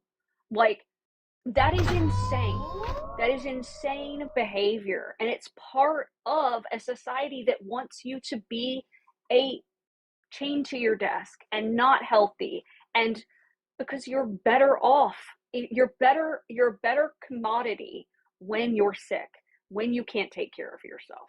And it's sad to me because paid maternity leave aren't radical ideas. People actually have more children when they have paid maternity, paid paternity leave. And I'm not talking about 4 months. I'm talking about 6 months mandatory paid leave for the person, the main care provider.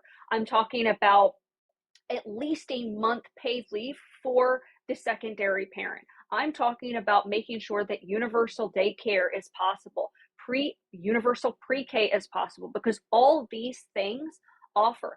And in my most radical, I would like to be able to pay parents who decide not to go back into the workforce because they want to stay home and spend that time with their children. That is labor. Mm-hmm. Staying home with your children and doing the thing is labor. I have 2 tiny humans that exited my magic portal. I know for a fact that it is the hardest thing you will ever do. That is the best description ever, by the way. I love it. I can't take credit for that. I don't remember where I heard it, but it just feels good. I can't wait to say that on the house floor to a Republican and watch them just be like, watch them just stop, like the screeching halt that will happen. Oh God, I'm gonna love it. I'm gonna love it. Guys, I'm gonna be so out of pocket. It's gonna be great. I actually, fun story. I was getting yelled at by a customer, and I used one of my favorite TikTok lines on the customer, and I just told my boss afterwards. I was like, "Oh, I did this, and I just want you to know that I did it because they're probably gonna call and ask you to fire me." And he was screaming at me, and he wouldn't let me explain anything. And I said, "I don't know if you know this, but I can't help you if you keep thinking your sentence starts in the middle of mine." Yep. And he shut up so quickly. And I told my boss, and she was like, "I'm going to write that down." Wendy, you asked why we can't make this happen. Because this is what happens when you turn healthcare into a commodity and not a right. We've got many insurance companies that are in the stock market. And what will happen if this happens? Those companies will basically go out of business. And their stock prices will tank, and they will make their rich friends all unhappy. They'll make the people that are in office that probably own stocks in these companies unhappy. And that is why it hasn't happened. And El Chico, what 10 trillion are you speaking of? Oh, El Chico's he's not real. Oh, okay. Well then goodbye. He's like real and he'll come up on panels, but like he's not real in the sense that he has original thoughts. Yeah, well, that's fine. We don't need. We can just goodbye. Well, unfortunately, I have to go work my liberal job, and then continue. I know. Hey guys, it's a great day. There are 76 of you in here. If every one of you donate $5, you're just making my day a little bit easier on me. I'm a working class mom, 2 tiny humans, 3 fur babies, foster with a local humane society. I have an exchange student. This is my 2nd congressional run. I am running for District 4, and we are bringing change. Go look at my platform, do the thing, donate, and yeah. And watch the video where I interview her. And have fun. Have a good day today, Victoria. Yep. Thank you. I hope you guys have a lovely day. I'm gonna go maybe make people cry in my comment section on Facebook. I haven't decided yet. Well, have fun in that. Bye, guys. Bye. National debt is not our problem. National debt is absolutely our problem. It didn't even see. Sometimes you speak out loud the things I delete because I don't think they deserve the space, and then you say it, and I'm like, because I don't notice, because it still shows up. It still shows up on mine, and I don't notice that you've muted them until after I've already started talking. So. It's like a delay. Well, they stay up. Yeah, it's a delay on the whole thing. So I'm just like looking and moving, especially if we're talking. I haven't read, so I'm like reading down the line. And so, yeah. Who said that? Someone who can't talk anymore. So, but there's a lot of weird people that say these dumb things. I mean, everyone that's like, you weren't complaining about this before. It's like, we've been complaining about it for the last 10 years. Every president adds to the national debt. You're missing the point. Not every president has added to the debt 2 trillion. Be careful using words like every, because that's not true. If every president, which we've had 47, had added $2 trillion to the debt, we'd be in debt a lot more than we already are. And let's not be disingenuous, though. And one president reduced the national debt. So it's not even true at all. The reality is, not only has not every president increased the national debt to the level that this president has, not every president has said so many times and run on not only reducing the debt to zero, but reducing the deficit to zero just a year ago. And now is coming out and saying, you know what? Psych. Psych. We're actually going to increase it over what was estimated was going to happen because of the big horrible bill. It's actually going to be more. Just think about if we didn't have such a high, if we didn't have so much debt, just think about how much are we spending on just the interest now? $1 trillion. Imagine what that $1 trillion a year that we're spending just on fucking interest could do for this country, for the people in this country. All the kids could eat free breakfast and lunch. Our kids wouldn't be going hungry. Our veterans wouldn't be losing their health care and be houseless. We wouldn't have people being unhoused. There'd be so many things. Have you read The Big Horrible Bill? Yes. More times than I ever want to count. They don't want everything to be free. Oh my gosh. Like these arguments are so, nope. It is a big horrible bill. It is the worst bill. It is the worst tax bill to ever be passed ever. No, it's not a question. It's a statement. Why did Democrats want everything to be free? They didn't. No, it's not just my opinion. It's the opinion of economists and across the country, across the world. There's never been a tax bill that will increase the national debt more than this one. LOL. See, you don't care about having a conversation. You've just decided it's good. What's your take on all the fraud? This administration is the fraud. This administration is the fraud. He's literally done nothing that he said he wanted to do. He wants us to pay $1 billion to build his friggin' ballroom. Pre-existing fraud. So you just ignore it. No. But putting fraud in to get rid of fraud isn't fixing the fraud. Especially when there's like literal court documents about fraud. That's exactly what we're going to do. It's like putting the damn fox in charge of the damn hen house, because that's all the chickens and the eggs are all going to survive that, right? Jesus Christ. Where are we? Let's put the guy in who has literally thousands of documents on where he stole from people that helped build things for him and have him supposedly get rid of fraud. He literally is the fraud. People like him are the fraud. We send our cash in hopes the person we gave it to actually use it for good. Instead, we should use it. I mean, we have a society. The taxes are necessary in society. They always are. And there's always going to be a chance that someone's going to use it incorrectly. The problem is not that if your goal is for perfection, it's never going to happen. We should all be doing our best to pick someone who's going to do the best, but we also need to be willing to hold them accountable when they fail.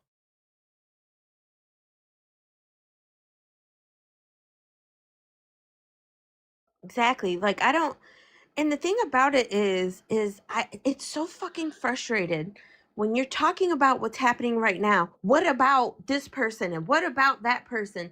That is how there's a word called accountability, and you don't hold somebody accountable by talking about other people. Talk about the fucking person that we're talking about. Talk about the issues that we're talking about right now. Billy, what about all the waste in the government? What about it? Where you just asking a general question. What about it? Yeah, we're wasting a lot. The Pentagon hasn't passed an audit in 15 years. What's your point? But we want to keep adding money to it. If you were worried about the fraud, you would be asking about that shit right there.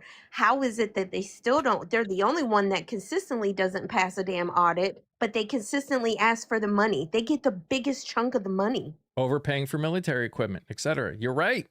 Yes. That is all horrible. I thought I said thank you, Tufu, and I apologize if I didn't. Thank you. Thank you. Oh, you stepped away. I gotcha. Yes. Not only that, I heard something the other day, and now I can't remember where I heard it. But they played like a clip, and they were talking about how we've paid out 300 something thousand, I believe, in like SA cases for people like in Congress and stuff. Do y'all realize that our tax dollars are paying for that shit? Mm-hmm. That is absolutely fucking disgusting. That's some damn fraud, waste, and abuse right there. And Billy, yes, they're asking for 1.5 trillion now, and that's absolutely insane, especially when they haven't passed an audit in a decade. Easy. That's why I say, and again, I'm not sitting here and saying that one side is better than the other. If you've been on this channel at all, you know I cannot stand any of the status quo politicians in this country, in our government. None of them. Whether you're federal, state, local, don't care. You are status quo in any way, shape, or form. I do not like you. I don't like identity politics. I don't like any of it. My problem is if you want to complain about one, you need to complain about all. You had to pick I would not pick a favorite administration. No one should have a favorite administration. If I'm being honest, they have all done things that I disagree with. We all can do better. We always can do better. I think it starts with having people who are actually able and competent to do the jobs of which there are none. The one person that I thought would be competent enough to do his job is just, for whatever reason, seems like he's not, in my opinion, just seems like he's actively just laid down and said, I'm not going to do my job the way I'm supposed to. I mean, hence the fact, why was it that the son-in-law of the president was somebody that they were talking about sending over to make peace talks? Why isn't it the Secretary of State doing that? Why is Jared anywhere in that? I had to pick sorry, I misread it. If you had to pick a favorite in this administration, none. None. They are all incompetent. Even the ones that seemed like they could be competent have shown their incompetence by their actions. None. Literally none. This entire administration is completely incompetent to do the job for the American people. Now, if you're a rich person, They probably seem like the best group of people ever because you know what? They're making tons of money. But for the average American person, incompetence. No, there is nobody in this cabinet I can stomach. None. Zero. Nada. They are all incompetent.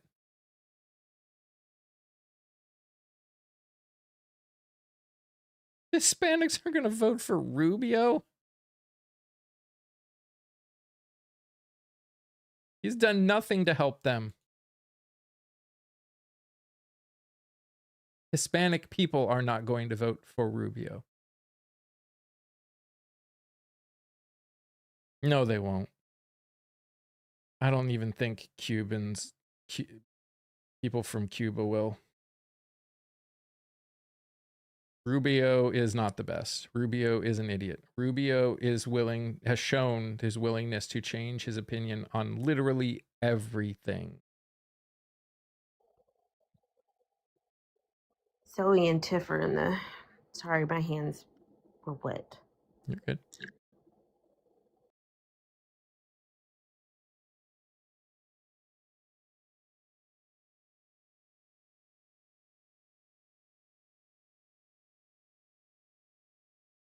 I think a majority of people are tired of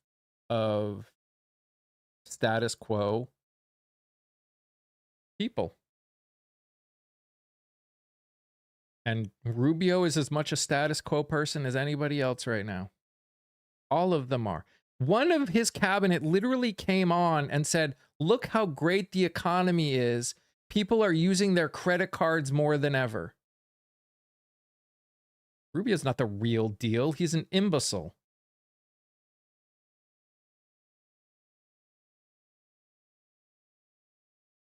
Who literally will sell his soul for money and power. Rubio's the real deal. Give me a fucking break.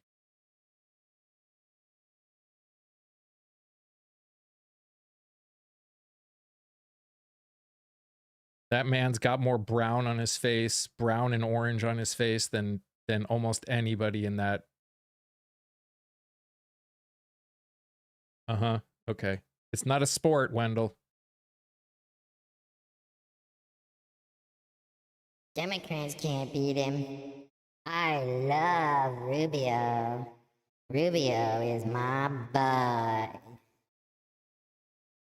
Woo!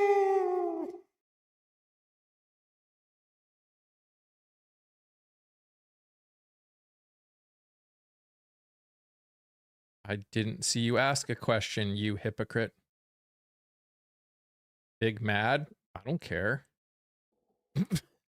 What a way to think. You really think that someone's going to answer you after you say some stupid shit like that? Hello, filters. There's filters over here. They don't know that. I just, just the thought, like, this is part of the problem when you've got people that go into other people's spaces and demand to be heard or their question asked or whatever. Just the 14 tornadoes just hit Mississippi the other day. Do we still have a FEMA anymore? Not really. Not really.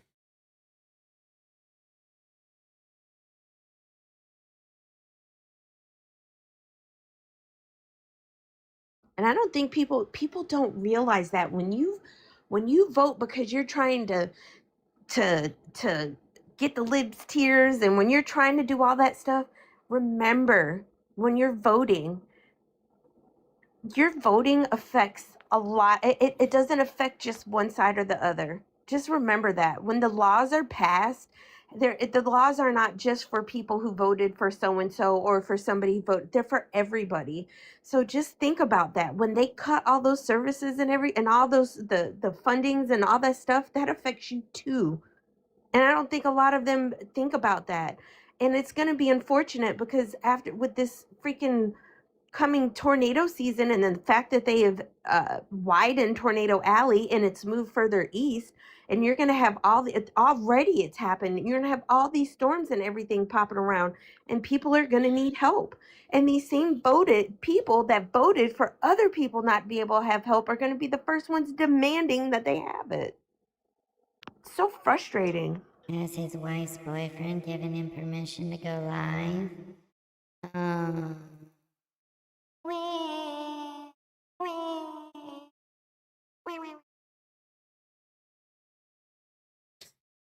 It makes me realize, because like talking about those warnings, like I'm so thankful. Like people might have to look for other ways to get warnings. Like if it's not, my local station, they send out warnings as well.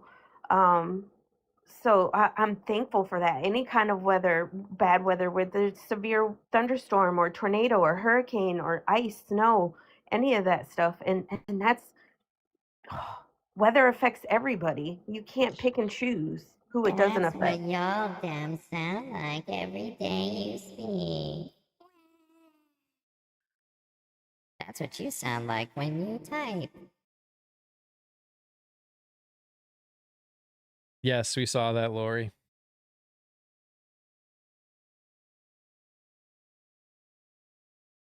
I have to message all of the people that's affecting them and see. I'm not even thinking about 28. I'm thinking about 26. I will think about who I want in 28 once we're done with the midterms and we see who's running.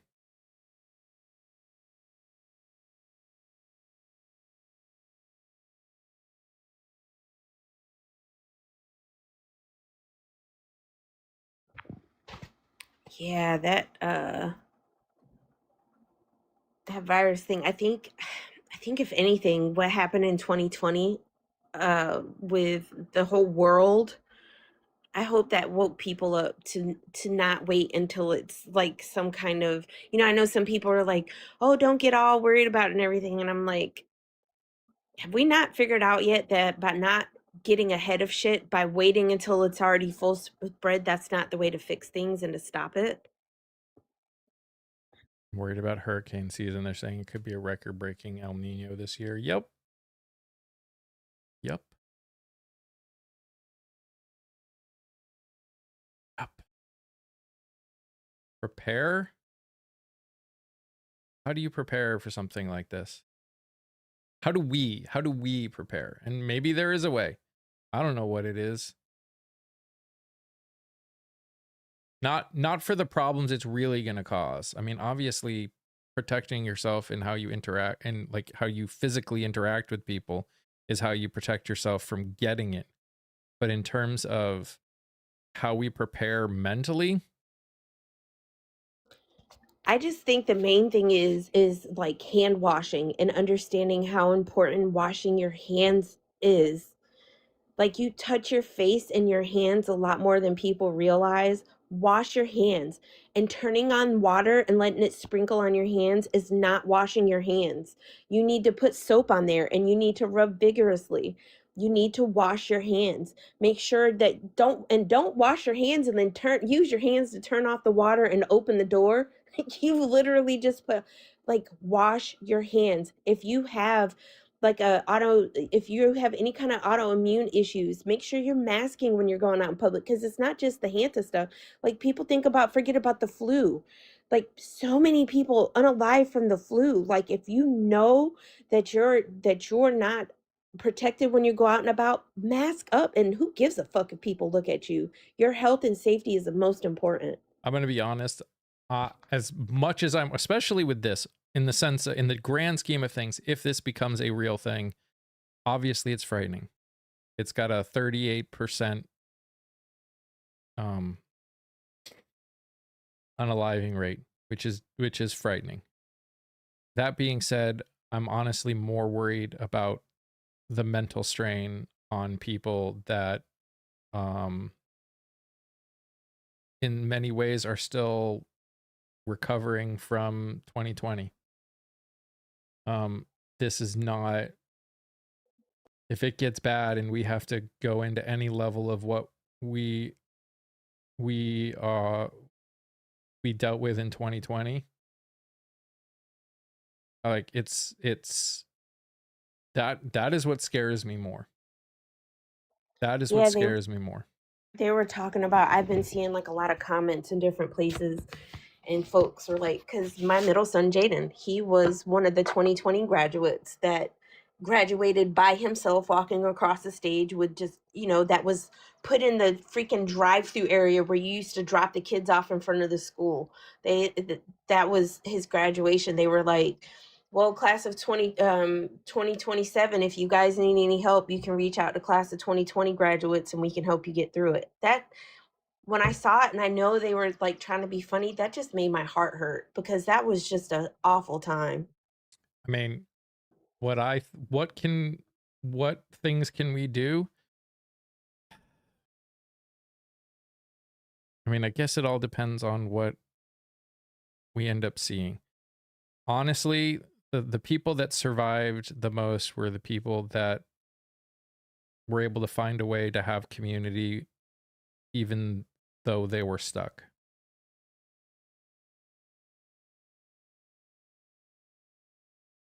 I'm not sure that easily answers the question for a lot of people, especially for those that feel like they're kind of stuck wherever they are.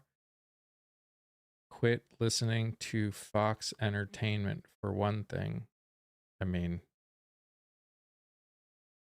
okay. No one here does, but Also, don't use caps.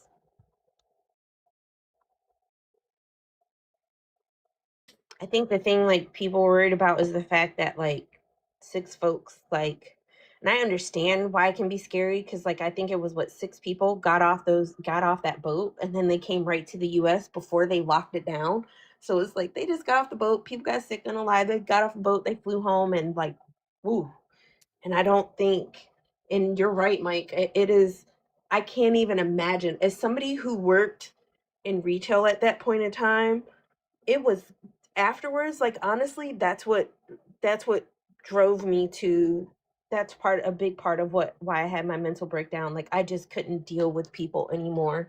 And that's where I'm one of those people who've been looking for a job, but I cannot do what I used to do. I worked in food management and retail, and I can't do it anymore. And I don't think people understand how mentally taxing and exhausting it was, having to deal with people who just, the government doesn't have the right to tell me what to do. I have my First Amendment rights. It was yeah. It was awful. Yeah, Liddy, we talked about it earlier.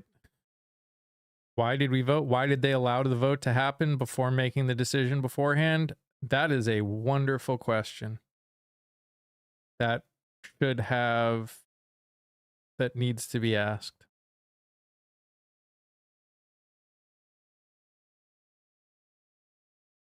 So this strain of hantavirus is actually contagious person to person. That is part of the reason that people are nervous about it.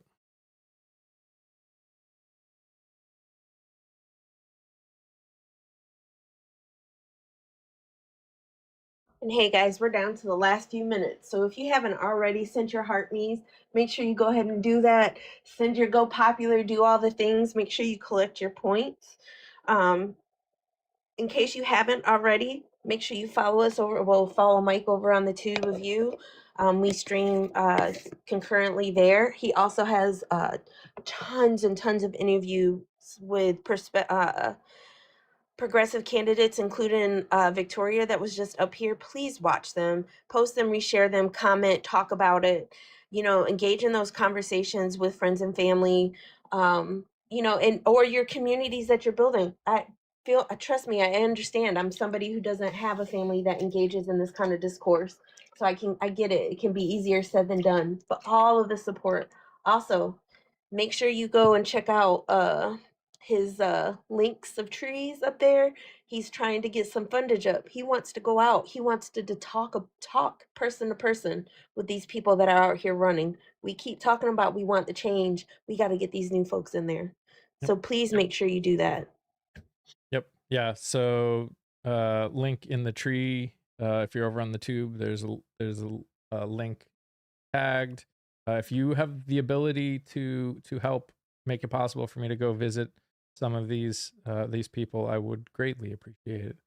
I'm hopeful. The plan, I've already started scheduling it. I'm going to be going to Virginia. I'm going to go to DC and give the middle finger to the White House and to the Supreme Court for Di. She asked me to do that, so I said I would do it. And then I'm going to go to New York and talk with some people there too. But I want to go to other places. And here's the thing. It's funny. Victoria said it about her, which I agree. But also, if all of you, if all 78 of you and all of the 100,000 people that follow me here on TikTok were each able to give $5, I literally could do everything and more that I want to be able to do, which is also pay people.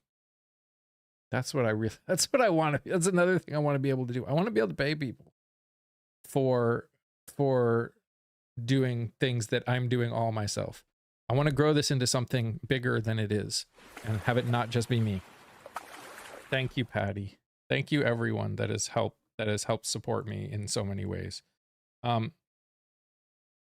Guys, I hope you have a good weekend. We have talked about it, Wendell, multiple times. Just because you came in at the end doesn't mean we haven't talked about it already. Anyways, hope you guys have an amazing weekend. I'll see you again on Monday. Please go watch all the content, share it with people. You guys are amazing. I love you all very much. Stay safe, stay healthy. Remember to sing, laugh, dance, smile. Do something that makes you happy. Yes, on YouTube. Bye.